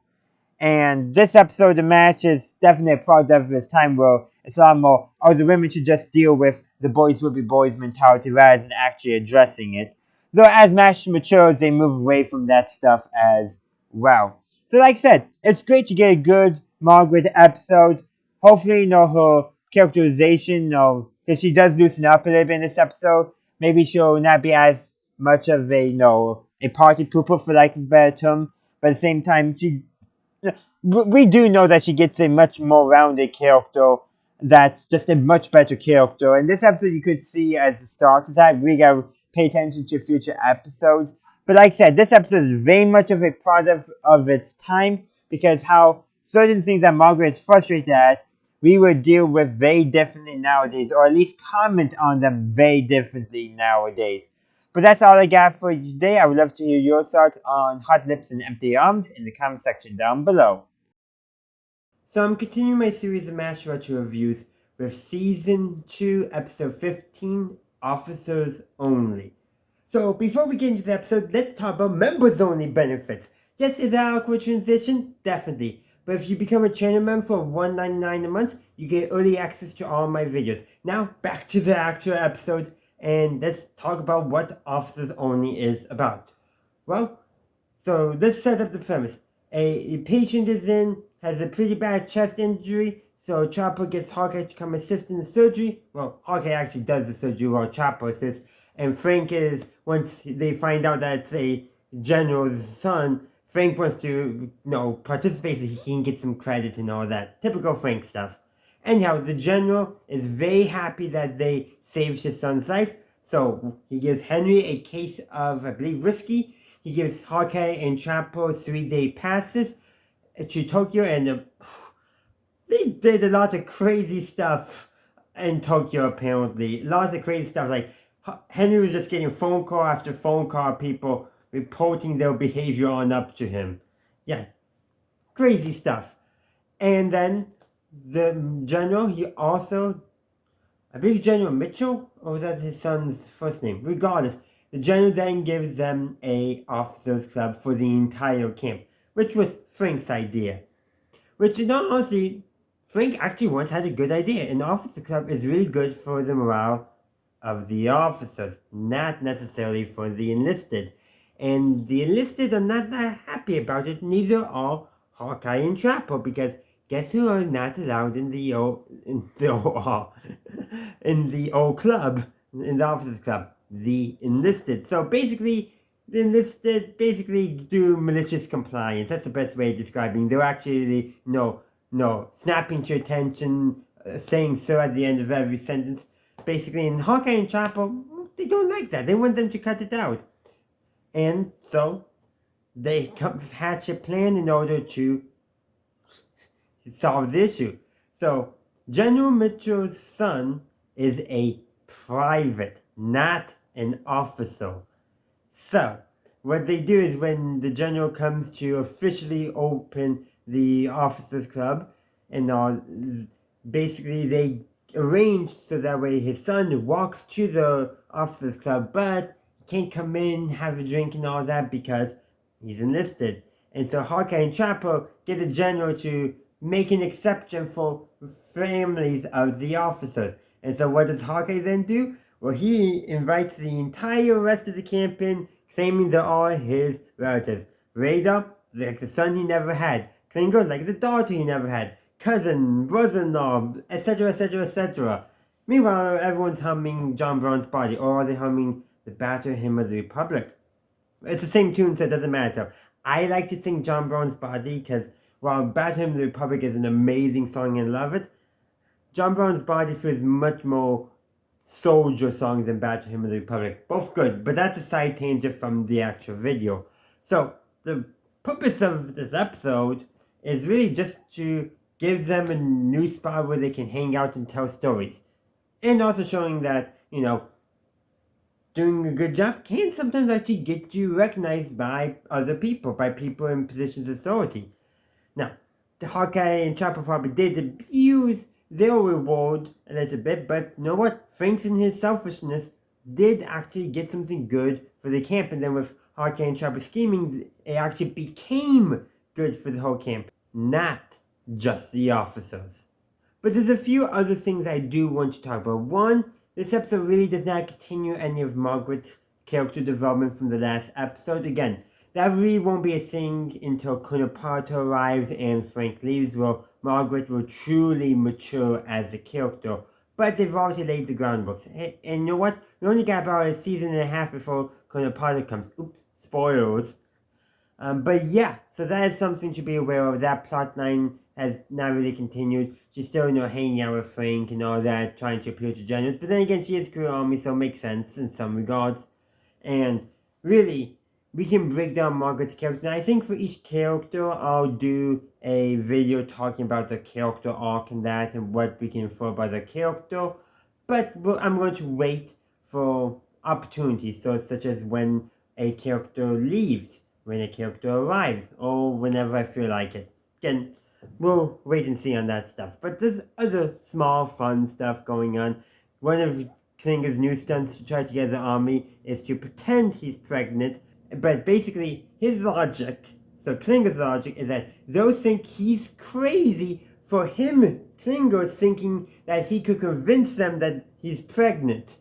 That's Klinger's logic, that him trying to convince them is what's going to convince them that he's crazy. Of course, no. Colonel Blake is obvious Henry. He knows that Klinger's just doing another stunt and tells no one is going to be convinced that he's pregnant. And Klingo's like, yeah, because, no sane person do what he's doing right now. Which adds another layer of actually complicated logic to it. But it's just a fun little bit there. And that also leads into when General Mitchell arrives, well, he surprised them. So Klingo's there, Henry's there, he's just wearing his skivvies, and Radar's there, and he ends up having to be behind some laundry that includes a dress at the time and all that. So it's kind of just some kind of more of a sitcom scene going on there, but it's still hilarious and gave me a good laugh. Frank trying to suck up to General Mitchell because while Frank wasn't the surgeon on duty who performed the operation, he still wants to take credit. So he said that, he was supervising the potential assistance to the surgeon who's assisting the surgeon who's performing the operation. That's how Frank justified him being a part of the operation. Which is just such a Frank thing to do. And I think that actually concludes all I have to say, but I would love to hear from you. Let me know your thoughts on this episode in the comment section down below. I'm continuing my series of Master Retro reviews with Season 2, Episode 16, Henry in Love. So the premise of this episode is that Henry's off in Tokyo and he falls in love. That's pretty much what's going on. Of course, the person he falls in love with is turning 21 that August and is less than half his age. Yeah, not a good look, Henry. Not a good look. Plus, he's married. So again, not a good look. Thankfully, the episode ends with Henry realizing the woman he truly loves is his wife. So that's good, but why do they have to, before this, write him in a relationship with nurses? Like, if he's truly in love with his wife and all that, why is he having an affair? I'm just saying. And of course, the girl he falls in love with, well, she sees Hawkeye and thinks Hawkeye's attracted to her, so she comes on to him. And again, Hawkeye's younger than Henry, but still, I get his impression he's in his late 20s, early 30s. But still, this is an episode I felt uncomfortable watching, mainly because, it's really pointing out the age gap, which I'm glad they do point it out, but they don't do enough to express that the age gap is the issue in the relationship. The issue that they present is that Henry is married and all that. Which I feel like, if they wanted to say something, maybe said that Henry's married and this person is old enough to basically be his daughter. So, yeah. Wish they had pushed that angle more. There was at least one joke about that, but that was more of a joke at Frank's expense because, they did do some contrasting with, how Frank is having an affair with Margaret, even though Frank is married back home. Not too much, mostly with Margaret mentioning that this new young lady will be old enough to be Frank's daughter. Partially because Frank was being weird in that moment, in the sense that he was trying not to be weird, so he ended up being weird in his Frank way, regardless. But I do want to say, this episode this isn't my favorite episode. It's like, you would think it would be a good setup for some hijinks, but it's not. It's just awkward, in my opinion. They don't really address the root problem of the concept, which they could have done so easily. Like, I'm just going to bring up a later episode. I forget what episode it is, but it's after Colonel Potter has arrived, where he meets someone around his same age and falls in love, basically. And I feel like they handled that story a lot better. I think partially, one, because there was no age gap, and two, because Colonel Potter is happily married, that he values and loves his wife. You don't get that same sense from Henry, so Henry's realizing that this relationship is not going to work out because he loves his wife falls hollow because it had not been established that he values his wife, that he loves and values his wife. So there is that. But I do want to say there are some really good moments, like how it was Radar who called Henry's wife on Henry's behalf, which I think was a good thing. Radar identified the need, and apparently Henry had not been responding to his wife Lorraine's letters, so that was good. This was just kind of more of a fun, sad gag, but since Henry was in Tokyo, Frank was briefly, acting CEO. He calls himself Supreme Commander. One, he's not, he's just the acting CEO as being the executive officer. He becomes the acting CEO when the CEO is not there. And two, he had the rocks painted red, white, and blue. I had never noticed that before in this episode, but they never pointed it out, but the rocks in the background are red, white, and blue. And we know in previous episodes he's tried to get the rocks painted white. So apparently this time he succeeded, and Margaret didn't point out the airway problems of painting rocks red, white, and blue. But that's all I got to say on this episode. I know there's not much to say, but for an episode I thought was awkward, I feel like they didn't do the premise properly or actually address the problems of the concept itself, which I guess you could say is definitely a product of its time. We probably would be addressing the storyline differently nowadays if we kept the premises the same, just changed how we would address certain things because of new sensibilities, updating, changing sensibilities, all that. But you know what? I would love to hear your thoughts on the episode Henry in Love in the comment section down below. I'm continuing my series of MASH retro reviews with Season 2, Episode 17, For Want of a Boot. So, for the premise of this episode, Hawkeye has a hole in his boot, much like I got a hole in my slipper. So, the entire episode is because he's trying to get a new pair of boots. Well, first he puts Frank's birthday card in his boot to try to plug the hole. Frank does get it back. But it goes on a bunch of things. He goes to the supply sergeant, so this is our first appearance as Sergeant Zale, and Zale agrees to expedite Hawkeye's boots if he can get Zale an appointment with the dentist. The dentist will agree to see Zale if Hawkeye can get Henry to give the dentist a 3-day pass to Tokyo.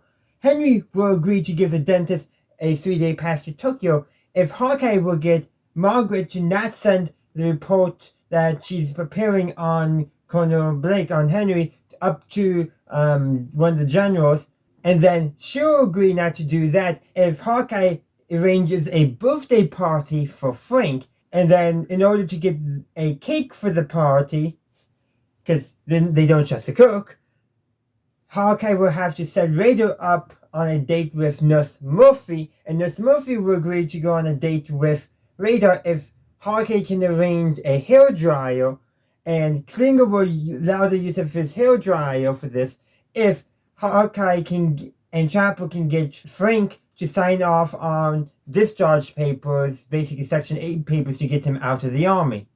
Yeah, it's one of those episodes, wheeling and dealing. I think they've done one or two other episodes like this total. I don't remember exactly, but it all falls apart. Frank does not want to let Klinger out of the army, calling him a pervert. I'm just saying, and Hawkeye brings this up, gee, just keep all the perverts in the army, or something along those lines. Yeah, if Frank and Margaret think Klinger is crazy, they don't think he should be wearing women's clothes, they think he should be out of the army. So why don't they sign? Easy, because Hawkeye asked them to. I legitimately think that's the reason why, because Hawkeye asked them. I don't know, but that's where it starts to fall apart. Klinger retrieves his hairdryer, the date is called off, so Radar takes the cake away, the party falls apart, so Margaret decides that she's going to add all this to her report to the general. Henry tears up the 3-day pass, the dentist is not going to see Zale, and Zale won't expedite Hawkeye's boots. And Hawkeye did this all for the want of a boot. Just one boot, not 2 boots, 1 boot. Just like my slippers, I got one fine and my other one has the hole in it. So, all that goes on. And what does Hawkeye do in the end? Well, he replaced his boot with a golf club bag at the very end. It's hilarious, but really this episode is just a bunch of, basically, I'll scratch your back, you scratch my back, a bunch of quid pro quos in order to get stuff done. And of course it falls apart because they eventually get to a point where there's no agreement to be made and it falls apart. So like I said, fun, enjoyable episode, not much going on. But you know what? Wearing a golf bag because it's wintertime, I'm pretty sure the rest of his leg is actually a bit warmer than his other leg, so positive. Anyhow, I would love to hear your thoughts on this episode in the comment section down below. I'm continuing my series of MASH Retro reviews with Season 2, Episode 19, Operation Noselift. So, the premise of this episode is that there's a private at the camp who is very insecure about his nose. He believes it's too big and he goes AWOL. He's constantly looking for a hospital or someplace that will perform a nose job, so perform plastic surgery. So that way he will feel more comfortable with it.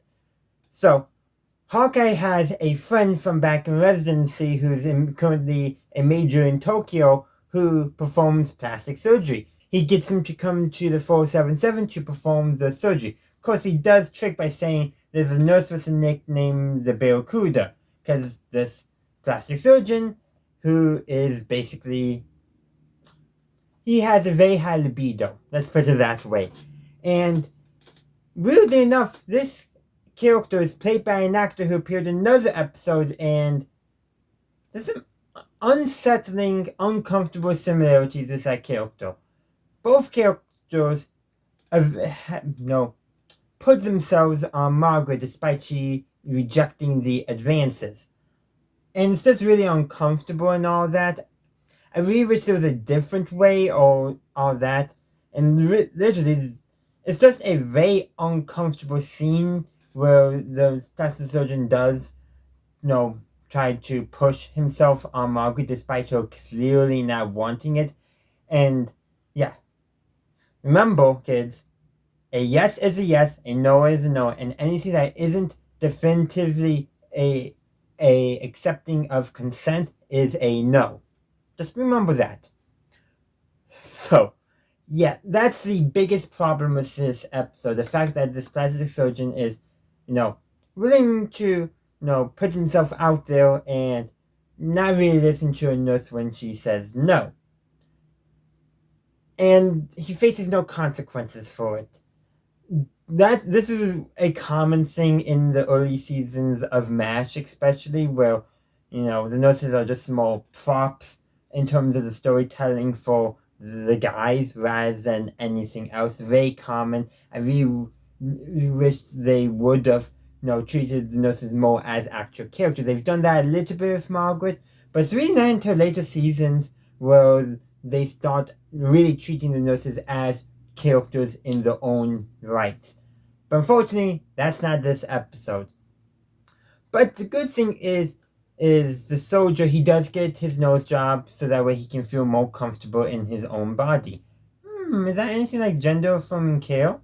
Just saying. Not quite, because they're not really reaffirming his own gender, but they are basically making him more comfortable in his own body in the way that it's not going to be impacting his mental health or his morale. So now maybe he can actually do his job because he's not distracted with his own insecurities regarding his nose. So that's actually a really good message when you think about it. But everything with the plastic surgeon and his behavior, nope, not at all. I'm not a big fan of. But I did kind of like the scene after where Hawkeye gets him to actually finally go to perform the surgery, where Chopper comforts Margaret. Now, he does put on a fake Southern accent, but it's actually showing that Hawkeye and Chopper do care about Margaret to a little degree. I do feel like they get better at that stuff once they get BJ involved and Chopper's gone, but Chopper does comfort Margaret, and Margaret does accept the comfort. It's, platonic comfort, but it's when Margaret needed that moment.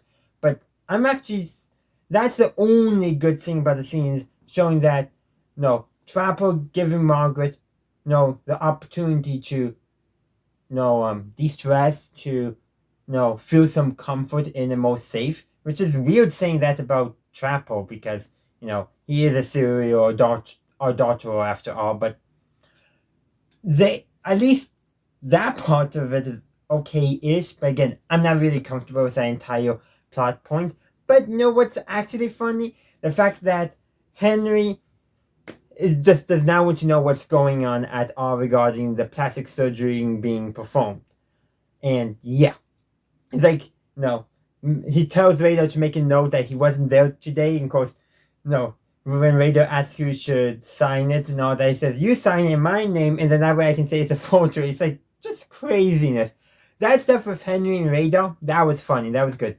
When Frank comes in again to speak with Henry, again, that was a funny scene because, Frank is, doesn't know why he's there.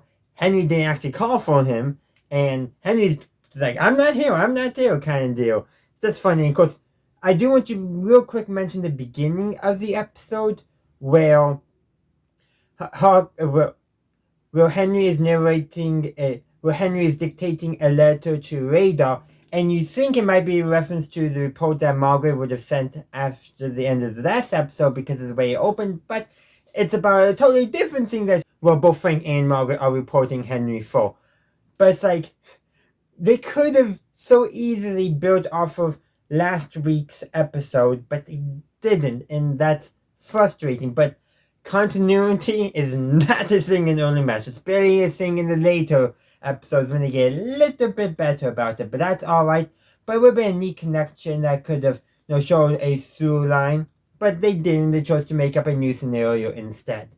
But on that topic, there is actually one other line that Frank said where he mentioned that this entire thing going on with the plastic surgeon and performing a Noselift illegally because it's not allowed in a combat zone, that he'll include that in his weekly anonymous report to the general. Frank, it's not anonymous if everyone knows it's coming from you. But that's Frank. So, like I said, there's some good stuff in this episode, but some really uncomfortable stuff that I wish they could have played a little bit better, but it's weirdly a product of its time, both the time when the show was made and the time when the show was set. But I do wish they had, done it slightly differently to have more pushback on the uncomfortable parts of the episode. And they really didn't do that. They really kind of failed to do that in a lot of regards. But that's the way it is, and I want to hear your thoughts on the episode Operation Noselift in the comment section down below. I'm continuing my series of Masterette reviews with Season 2, Episode 19, The Chosen People. So the premise of this episode is that a family of Korean refugees arrives at the 477 and is claiming it's their land. Meanwhile, a young Korean lady from the nearby village shows up at camp claiming that one of the doctors is the father of her child. So, Henry has to deal with both. I should also mention that during this episode they have the return of Captain Park. He's visiting the 407. This time he's not playing poker alongside Sidney Friedman, but hey, he's visiting, and he speaks Korean because he's Korean, therefore he can translate. That's probably the main reason why, because they wanted more effective translation. And actually, they opened up the episode in OR with him observing and basically giving some humorous translations based off of what Hawkeye is saying. Which apparently Hawkeye can somewhat speak. Now, if any actual Korean speakers are watching, and you want to watch this episode and tell me how accurate those translations are, let me know, because it's MASH. There's been some episodes where they have very abysmal Korean, so wouldn't surprise me at all. But the jokes are that basically they're just having fun with some humorous translations. But I do want to just take a side note and talk about Frank, because he does play a role in this episode with his basically gung-ho American attitude. Basically in the OR, he's complaining that they're talking about Korean to English translations, and he says, I speak American. And you know what? That fits in Frank's character so perfectly. He's that person who goes to a foreign country expecting them to speak American. Not English, American. He does fit that characterization, and that stereotype has unfortunately continued to this day, and we really need to put the kibosh on it. But he talks about how he shops at an American PX. They have a PX on at the 477? I didn't realize that. But the point being is that Frank is very gung-ho, pro-American, very narrow-minded, and that's very much his characterization as a whole. But this does come into play because Henry contacts Savannah first to try to get their help with dealing with this Korean refugee family, because that's their job. Henry's job is to run a hospital, not run a refugee resettlement camp / center. it's not his job, so he contacts the people whose job it is, and he's not getting enrolled. Well, because he's sick of basically Frank making things worse, he tells Frank, you go contact the civilian affairs officer. And Frank actually does get somewhere. He might have almost actually gotten himself a date, too. And Frank acts all offended, but they do sometimes play Frank more effeminate and imply that he could be gay or homosexual, but of course, in other episodes they make it clear that he's not, but he's played that way, which goes into some of the stereotypes of, the gay villain, who's an effeminate man. Again, they're playing up that stuff. This has been a part of Frank's characterization for a while, but I could definitely see Frank being the kind of person who overcompensates to overcome any internal insecurities he may have. But that's enough about Frank's characterization. He does get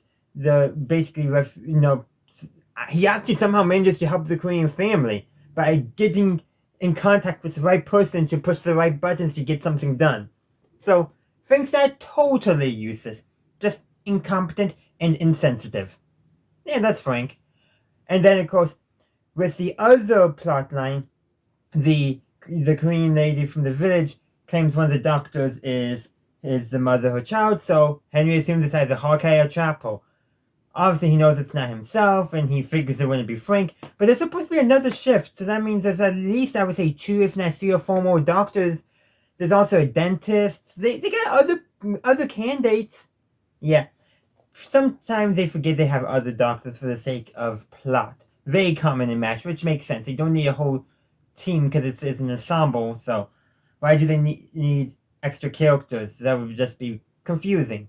I wouldn't mind it personally, but hey, it's what it is. Anyhow, Hawkeye and Chapel come in, and they're not the father. Raider comes in, and the young Korean lady's like, he's the father. And I'm just going to cut to the chase. They contact the Judge Advocate General to get this straightened out, and Raider actually does go fond of the baby. It's not his.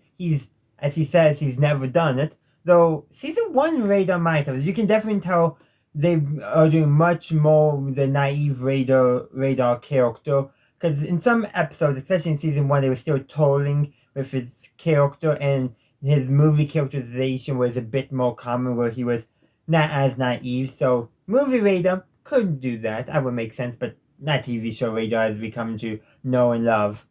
So, like I said, he does go to Fond. Now, Hawkeye and Chopper do perform a blood test at Frank's suggestion, no less. Now, I don't know if they had thought of that, or Frank had actually given them the idea, but they wouldn't go admit that Frank gave them the idea, because they basically like, good job, Frank, for pointing out the obvious. And then they go do a blood test. I wonder if they didn't think of it until Frank pointed it out. Again, Frank's not totally useless, just insensitive and mean. And whatever word I used earlier.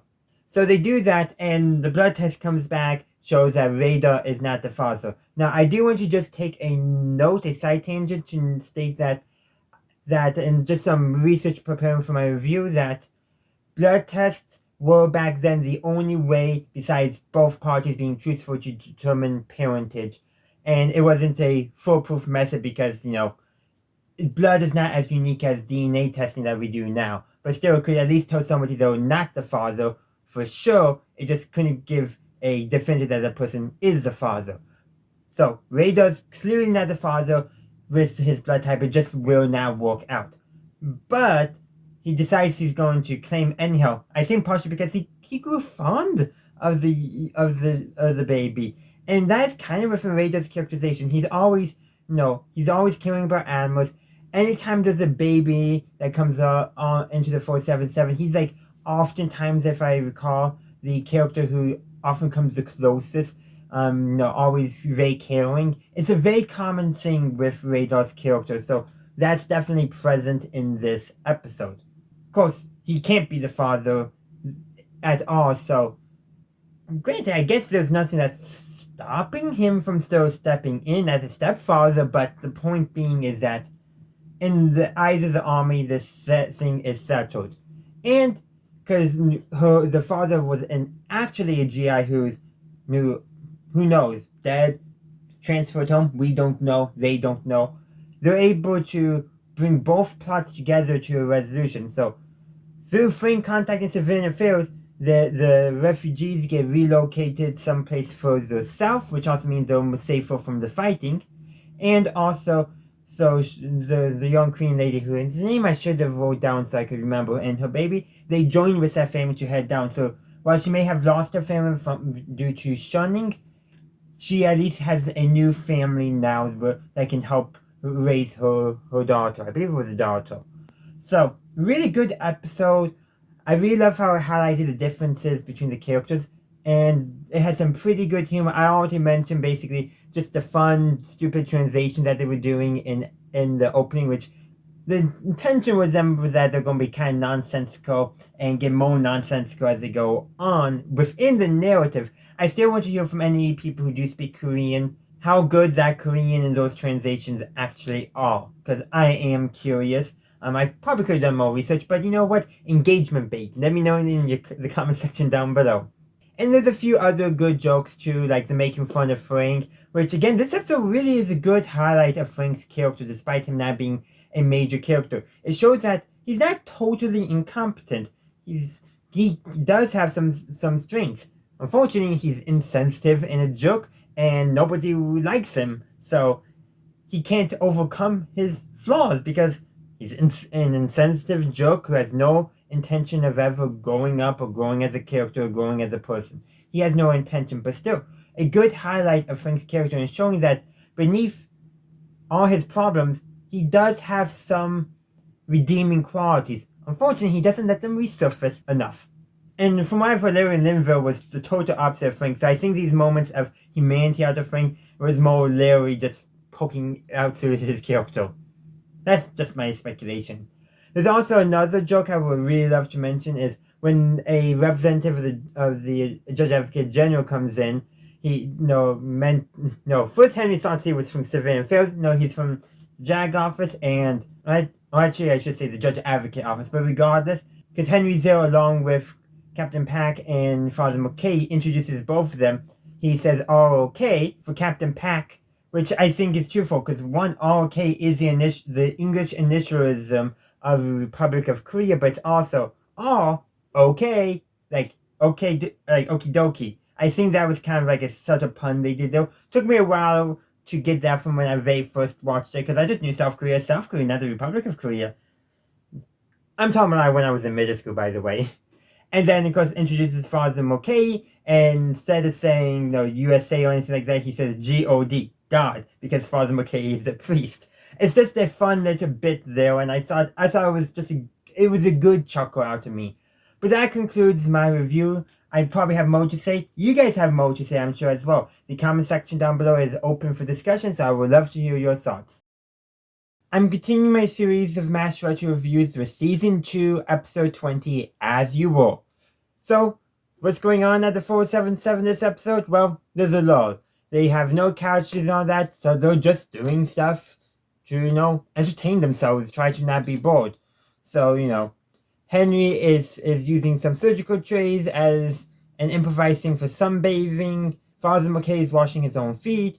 Klinger's coming up with another scheme to try to get discharged for psychological reasons. Frank is lining up all the condiments in the mess tent to the perfect level. Hawkeye and Trapper, well, let's see. They're watching Frank do that. They're playing cards, and then they get some gorilla suits delivered, so they play cards wearing gorilla suits. But then we also then find out there's a scene that we learn that Frank has a hernia and might need, it to be, operated on. So Margaret convinces him to go ask Trapper and Hawkeye to perform the operation. Margaret was the one that was really pushing for that. One, she actually does, I think, respect Trapper and Hawkeye's skills as a doctor. She may not always approve of their behavior, but she recognizes that they are competent and skilled medical professionals. Notice how when Frank pushed her on his own skills, she avoided. She knows that Frank is not the most skilled doctor on base. She knows that. She doesn't tell him, but she knows that. Anyhow, so yes, they go into the swamp, and Margaret's, probably does, I think, most of the talking, but there to support Frank, which is actually good. Shows a more positive side of their relationship that we normally don't get to see. And, well, Hawkeye and Trapper are still wearing their gorilla suits, so make that Frank is aghast. Margaret's not pleased with that, but, she still encourages Frank to go through asking Hawkeye and Trapper to perform the hernia operation. They do agree. They mess around a little bit, but they do agree. And they're ready to start. They scrubbed up, and casualties are coming in. So, Frank, you gotta wait. So they do that, but in the middle of surgery, Frank gets an attack of his hernia, and he's sent to post-op. They elevate his feet and sedate him for the time being. So they're down a surgeon now, but that doesn't really impact the episode. But in other episodes, that would be a major part of the story, but it isn't in this episode. Instead, a more major part of the story, and it's still quite minor, is that they're low on whole blood, so Father McKay arranges blood donations from the camp. And so there's that. But again, not much is going on story-wise. This is a slice of life episode. That's what this episode is all about. We might call it filler nowadays, but the true term for any kind of thing that doesn't have a major character arc or a major plot development is slice of life. No, we don't learn anything majorly new. We just get to see the characters be themselves. We get to know them a little better, but not in a fundamental, profound way. Just normal slice of life. And that's what this episode is about. Of course, there's a little more to the episode. It does come to a point Frank's hernia has to be operated on, so he's prepped for surgery, and at the same time, a Korean woman comes in who's pregnant and is about to give birth, so they also bring her into the operating room as well. And of course, the joke is that the birth happens at the same time that Frank's hernia is removed, so Hawkeye jokes that Frank and Margaret gave birth to a 5-pound hernia. That's I think ultimately where the jokes were leading toward in this episode. Again, it's a slice of life episode. Nothing major happens, but there's just small moments here and there that we can appreciate.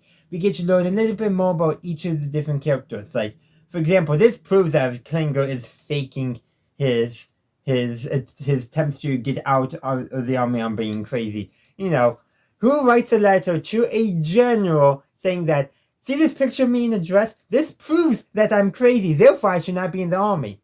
If you have that sound of a reasoning, you're not crazy. And that's Klinger's whole shtick. He's not crazy, but he's doing what people believe to be crazy and telling them that he's crazy. Does that make sense? He's trying to play the game, but he's playing it so well you can identify that he's just playing the game to try to get out on being crazy. So there's that. But there's other small things too. This episode I think might be the first ones where we get a lot of scenes with Father McKay telling jokes. I'm sure it's happened before, but this one has probably the most amount. There's also the recurring bit of, I think it might be the first time we see, but Henry trying to actually give his annual or his monthly lecture on VD. Well, guess what? He fails. Of course he fails. He's uncomfortable with that. Notice how they never did that plot point with Conaparto. And that's probably because it wouldn't have been funny, because he would have just given the talk and the lecture and it would have been over. But with Frank, they could play it up for laughs. But again, everything about this episode is just really more slice of life stuff, just to, give us a better introduction or better feel of our characters. We've seen them already for over 40 episodes now. Makes sense. Reinforce who these characters are for us. Give us a better insight into who they are as people and just what they do normally. Not anything crazy or that.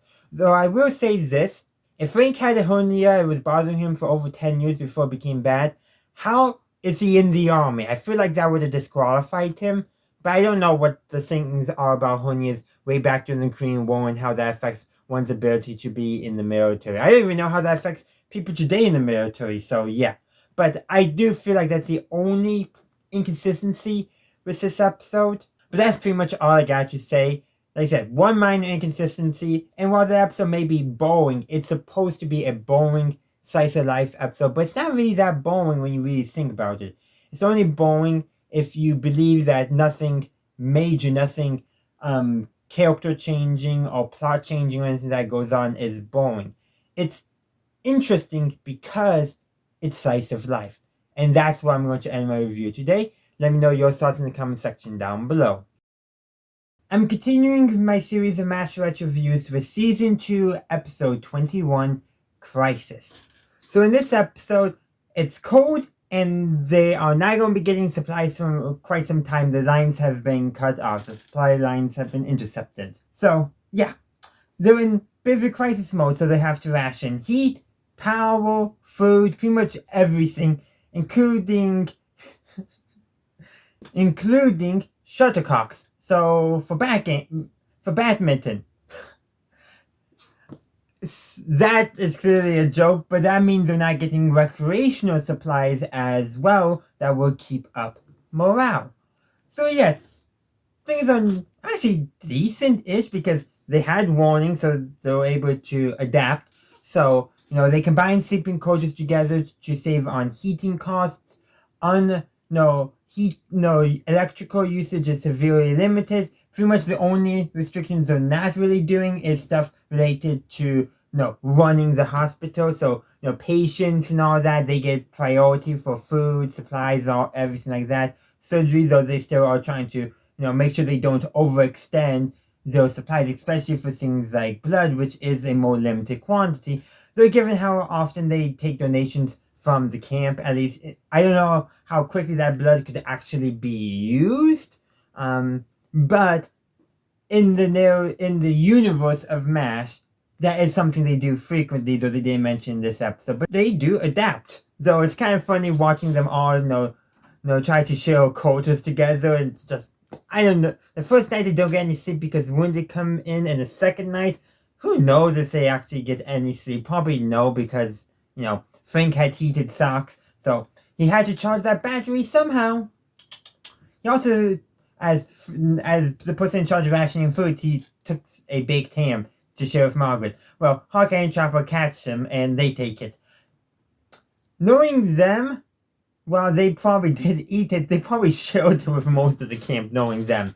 So Frank, to his credit, says, Margaret was entirely innocent of stealing the ham from the supply. Which, again, showing that there is some compassion in Frank. The past couple episodes have been showing that despite Frank being, a jerk and unable to truly be a good human being, he does have those qualities hidden inside of him. He just normally, and most of the time, does not know how to act on them. Which is fitting for his character. And I'm speculating in a previous review, but if those more softer sides were more Larry Linville coming out rather than any actual sincerity in Frank's character. I'm just wondering in that regard. But yeah, really good episode, fun, some great jokes. They have a couple of scenes where they keep on cutting back to Henry's office. Well, technically only 2 cutbacks, but each time 3 times, yeah.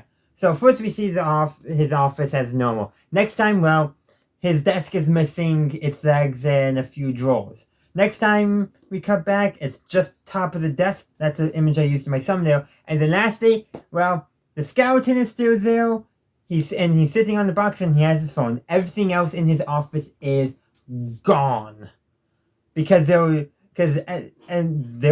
grabbing anything they can to burn, Notice that, willing to go on a date with somebody who provides them with 5 pieces of firewood. All that crazy stuff. Toilet paper is one of the things that they're most limited on. There's a line where they say that, people are getting into the fortune cookies. Not to eat, no. So they can use their fortunes as toilet paper. That's really small toilet paper. But the point being is that that's the thing they're probably going through the most. It's easy enough to ration firewood and electricity. That stuff is easier to ration. In electricity case, it would be the fuel for the generators.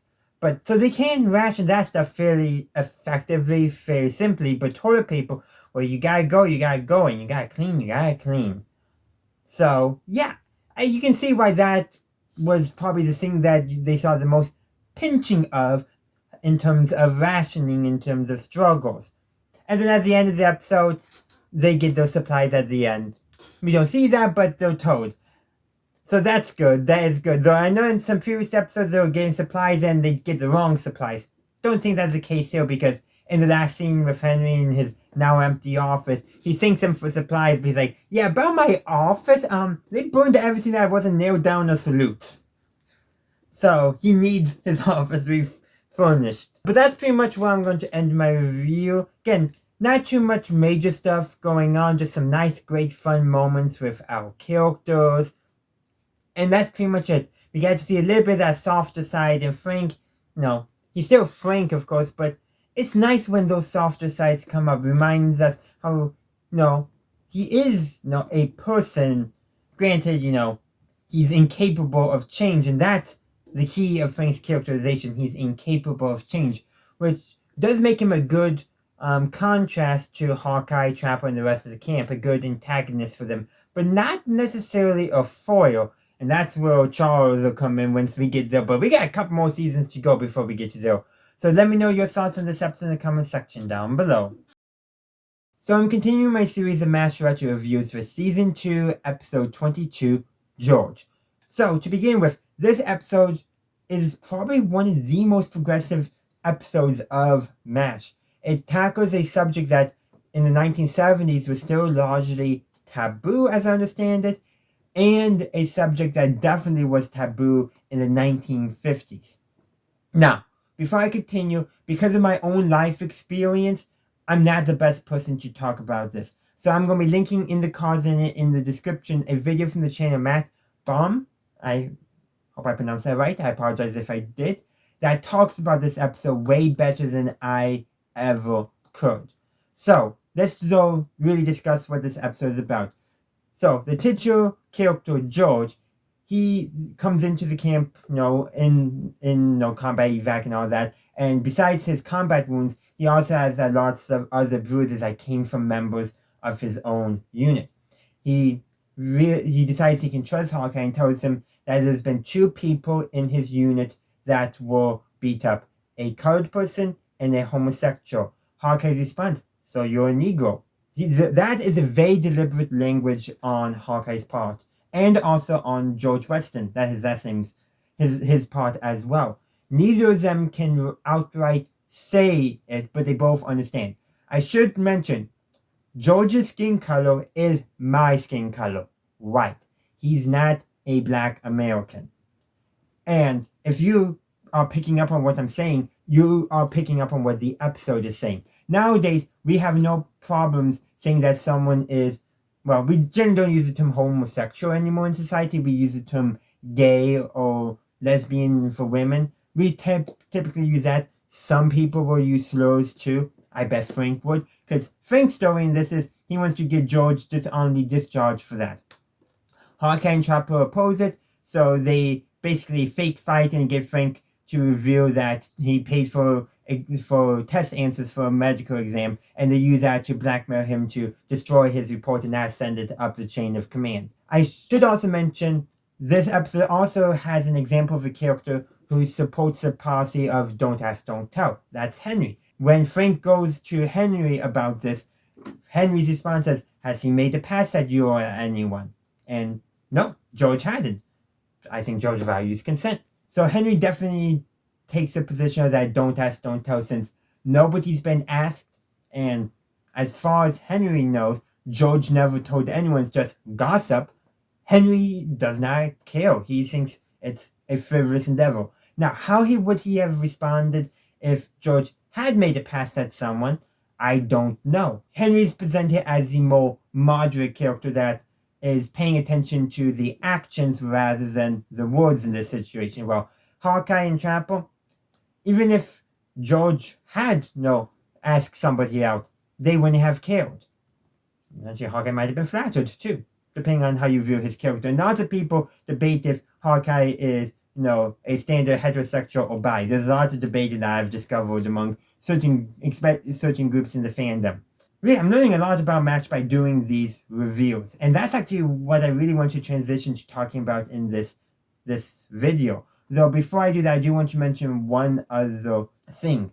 Apparently, originally when they made this episode, the writers were initially intending to have Frank reveal. I got this off the MASH wiki, by the way. It is linked to a source, so hopefully it's accurate. So apparently the wiki mentioned that original intention of the writers was to have Frank admit that he once had an attraction to another man, but the network shot it down.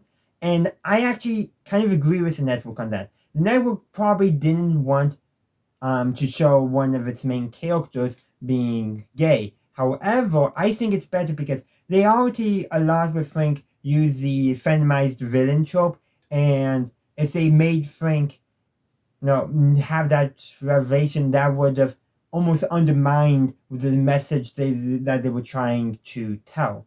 So I actually agree with the network, but probably for a different reason, because I'm looking at it as what they're trying to say. Now, I don't mind Frank being a hypocrite. In fact, there's a joke from the Hawkeye chapter that the reason why Frank requested not to have George on his rounds anymore was because, he got excited every time.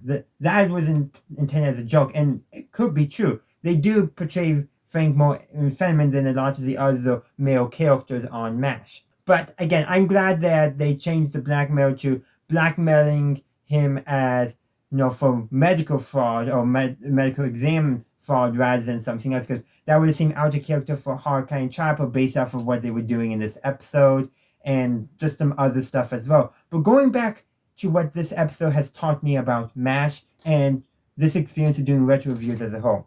To begin with, there's generally considered to be 2 or 3 eras of MASH. We have the seasons 1 through 3 with Henry Blake, and then we have the rest of the show with Colonel Potter, but you can also divide with Frank and without Frank. That those middle episodes with both Frank and Potter can be viewed as their own separate era from the other two, depending on how you view it. But most MASH fans prefer the later seasons once we get Potter. And one is, I think we got stronger characters, but another thing is we get more hard-hitting episodes like this one. We get more episodes that challenge our perception, that make us think about things that we may not have had thought before because of our own life experiences.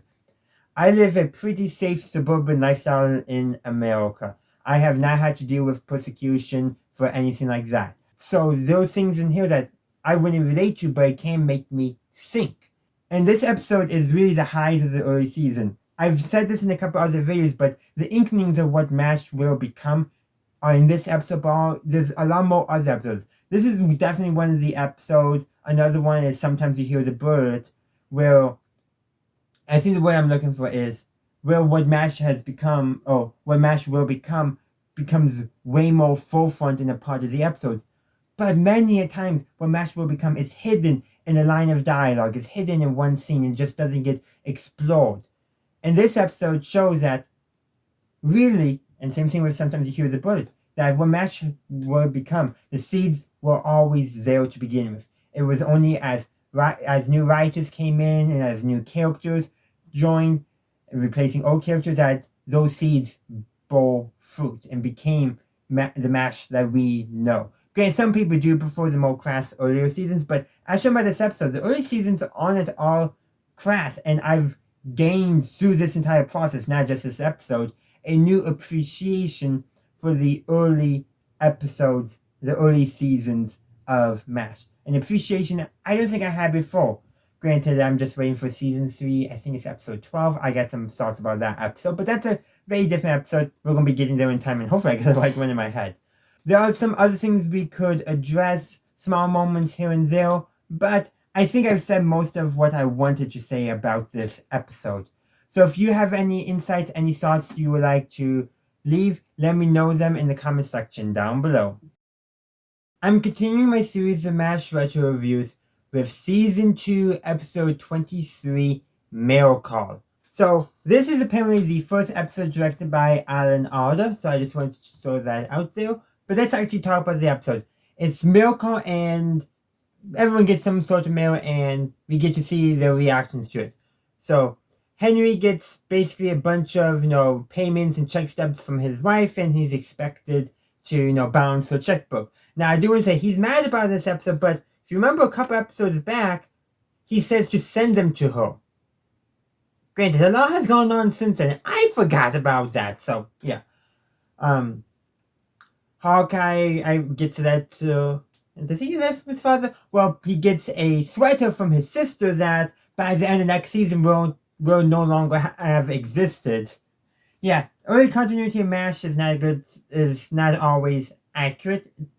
Continuity is not a big thing in shows this time period anyhow, but apparently, according to the wiki, I gotta pay attention, but the sweater does show up after they establish that he doesn't have a sister. Frank gets a letter from his stockbrokers, and so Hawkeye and Trapper, mostly Hawkeye, but they hatch a plan to make Frank look foolish by getting him to invest in a fictitious company called Pioneer Aviation. Yeah, in all honesty, Frank, gotta try to think things through a little bit, especially if it's coming from Hawkeye, somebody you don't trust. I'm just saying. Also, too, that Hawkeye basically, well, when he made Pioneer Aviation up, he basically said that his congressperson was doing insider trading. So I'm just saying that, since he made Pioneer Aviation up, his congressperson wasn't doing that, but he implied his congressperson would do it. Trapper gets a letter from his wife, including pictures of his kids, and that leads to him getting depressed and homesick, and he tries to head back home. Hawkeye stops him. Also helps that, they reveal to Frank that they made Pioneer Aviation up. That helps a lot, too. Who else got a letter? I don't remember if Margaret got anything. Oh, I should mention, Klinger, of course, fakes getting a letter. He might have gotten a real letter from his family, I don't know, but this is probably one of the best known scenes from this episode, where goes to Kuna Blake's office and is like, reveals that his father's in a coma and needs to get a hardship discharge and sent home. And then Henry pulls out basically all those hardship stuff he did. Sister dying, sister pregnant, mother dying, mother pregnant, half the family dying, half the family pregnant, all that stuff. This is the episode that scene comes from. I should also mention when Radar gets the mail, the camp swamps him and apparently somehow they take the outer layers of his uniform at the same time. So yeah. There's also another thing too, is I had mentioned the past couple of you that some of these softer, nicer sides of Frank were shown that would kind of explain why besides being a authority figure, why Margaret would be interested in him. This episode undoes all that. Again, Frank is never really a good person. He's a jerk, self-centered, all that time. But here, he thinks he's struck gold in the stock market and all that, and he's probably right that his wife would take half of the things if he divorced his wife in favor of Margaret. But the thing is, this episode shows how Frank is truly just playing Margaret. And the fact that, yes, they have a brief breakup, but the fact that by the end of the episode, they get back together, that Frank promises that basically he'll do whatever she wants, i.e. satisfy her and however she wants, and that's all it takes to get them back together. It's like, Margaret, you can do so much better than Frank. And that's actually one of the biggest problems with the early seasons of MASH. The fact that Margaret is not really allowed to advance as a character. There was that one episode, I forget the name of it, where her character did advance, but the status quo was reset in the very next episode. Now, once Connor Parker comes in, she actually has an authority figure that she can respect and does not need a romantic relationship with, more of a fatherly relationship. And then meeting Connor Penobscot in Japan was what allowed Margaret to break free of Frank, and really that's when her character started advancing. But this episode shows that the writers are almost too stuck keeping Frank and Margaret together, even though Margaret does not deserve Frank. That's actually really all I got to say. There's not too much going on. It's just a bunch of fun vignettes, but there was that character stuff I really wanted to mention. Some of the classic comedic scenes as well. Is there more stuff? Yes. But that is what the comment section is for, so let me know your thoughts down there, and have a good rest of your day. I'm continuing my series of MASH retro reviews with the 24th and final episode of Season 2, The episode is A Smattering of Intelligence. And the most intelligent characters in this episode aren't the people from intelligence. No, they're crazy. Maybe intelligently crazy, but still crazy. So, this is another Colonel Flag episode. He comes in because, his first appearance in this episode, he wasn't Colonel Flag. But, come on. They just decided to hit the reset button and now have the characters remember him. But it's pretty much Colonel Flag in that previous episode, which I talked about. But anyhow, this is Colonel Flag's first proper appearance. He comes in from a helicopter crash, and that's how he gets in the camp. And he's looking for something. Well, we don't know what it is, but we do know that one of Trapper's old friends, a Vinnie Pratt, if I remember correctly. Yeah, lots of fake names in this episode, by the way. Comes in, so we at least can trust his at least identity, maybe not his job, but his identity, because Trapper knows him. But he comes in saying that he's from G2 and he's here to figure out what Colonel Flag is up to because of, G2 wants its money and Flag's, is it CIA, CIC, or CID? It's CIA. And, what they're up to because we need to make sure we get the money and they don't.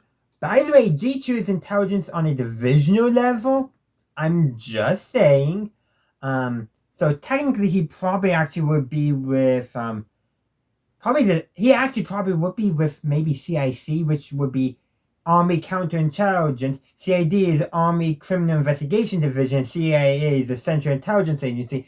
Kind of Army, kind of not, at this time in history, if I remember correctly.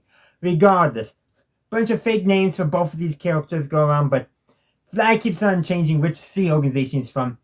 Pratt, he sticks with G2, and his cover, he's an engineer. But essentially, both of these characters are trying to find something. So what does Hawkeye and Trapper do?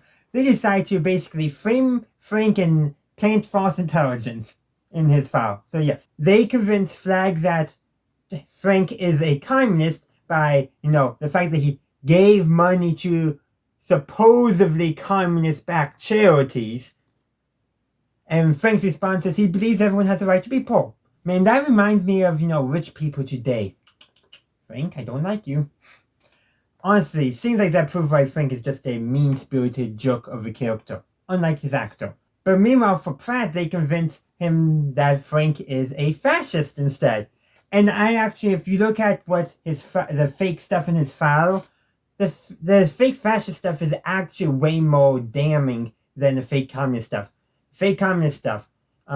He donates to charity and in Tokyo visited the Russian ballet. None of those are that incriminating unless you die hard on finding communists in a red scale. Meanwhile, with the fake fascist evidence, it's more damning. Involved with the German-American Bund, the KKK. Like, that's more damning stuff than actual terrorist organizations and subversive elements. Again, there could be my, left-leaning bias affecting that, but donating charity and seeing ballet, it's not incriminating. It's not like, he gave nuclear secrets to the Soviet Union. That would be incriminating. But the point is that both of these characters are so set on finding something that they don't question what they're reading. Especially Flag, because he was told by Frank to take a look at his file. If Frank saw what he had in there was incriminating, he wouldn't have done that. And with Pratt, it was more of, just, I think, I think with that, Hawkeye and Trapper, yeah, they want to put one over on Pratt, especially with Trapper being an old friend, but putting one on Frank, and that's kind of what they think of Frank. They think that he's a right-leaning nut, a ultra-nationalist. We know how Frank would be voting today. He would be voting based off of blind loyalty to, to nationalism rather than, anything more sensible. All that to say, this is a really good episode. It's fun. And that's what this episode is all about, having fun. There's many great comedic moments. And there's one other thing I want to mention before I end my review. I could talk about every comedic moment, but that would take forever, such as Flag deliberately making his injury worse so he will have a medical reason to remain at the 477. That's a good joke. There's many others, including with Flag's fake identities, including one that Henry should not use in his records because he's going to need that in the week in Tokyo. Like, just a bunch of fun jokes. But the episode ends with a joint report from both of them, because they know each other. They're both in intelligence, of course. So, and I think, and also because Pratt takes pictures of the swan right before he leaves, it's confirming that he did not tell the whole truth why he was there, I think. Again, we're both a little crazy, but Pratt at least the most sensible. At least the most sensible in how he goes about things. But anyhow, I didn't catch this when I first watched this episode, but the ending with the report, a picture of each of our main characters. It's literally just the same thing they've done at the end of the other episode, just recapping who our characters are at the end of the season in a fun way. I didn't catch that. Though, the picture for Radar is definitely from this episode, but the picture of Hawkeye and Chopper from when they had the gorilla suits a couple episodes ago. And not every picture is from this episode, like those two demonstrate. But I didn't catch that what the ending actually was until doing this retro review. And speaking of how this is a season finale and all that, next week should be coming out my compilation review of season 2, so stay tuned for that. Then I'll take a week off before I go on to season 3, so stay tuned for that. But in the meantime, thanks for watching, and I would love to hear your thoughts on this episode in the comment section down below. Thank you for watching my video. I do hope you enjoyed it. If you did, please be sure to give this video a like and share. Also, consider subscribing to my channel to stay up to date on all my latest content. In the meantime, thank you for watching, and as always, have a good day, a good night, wherever you are. May the force be with you, always.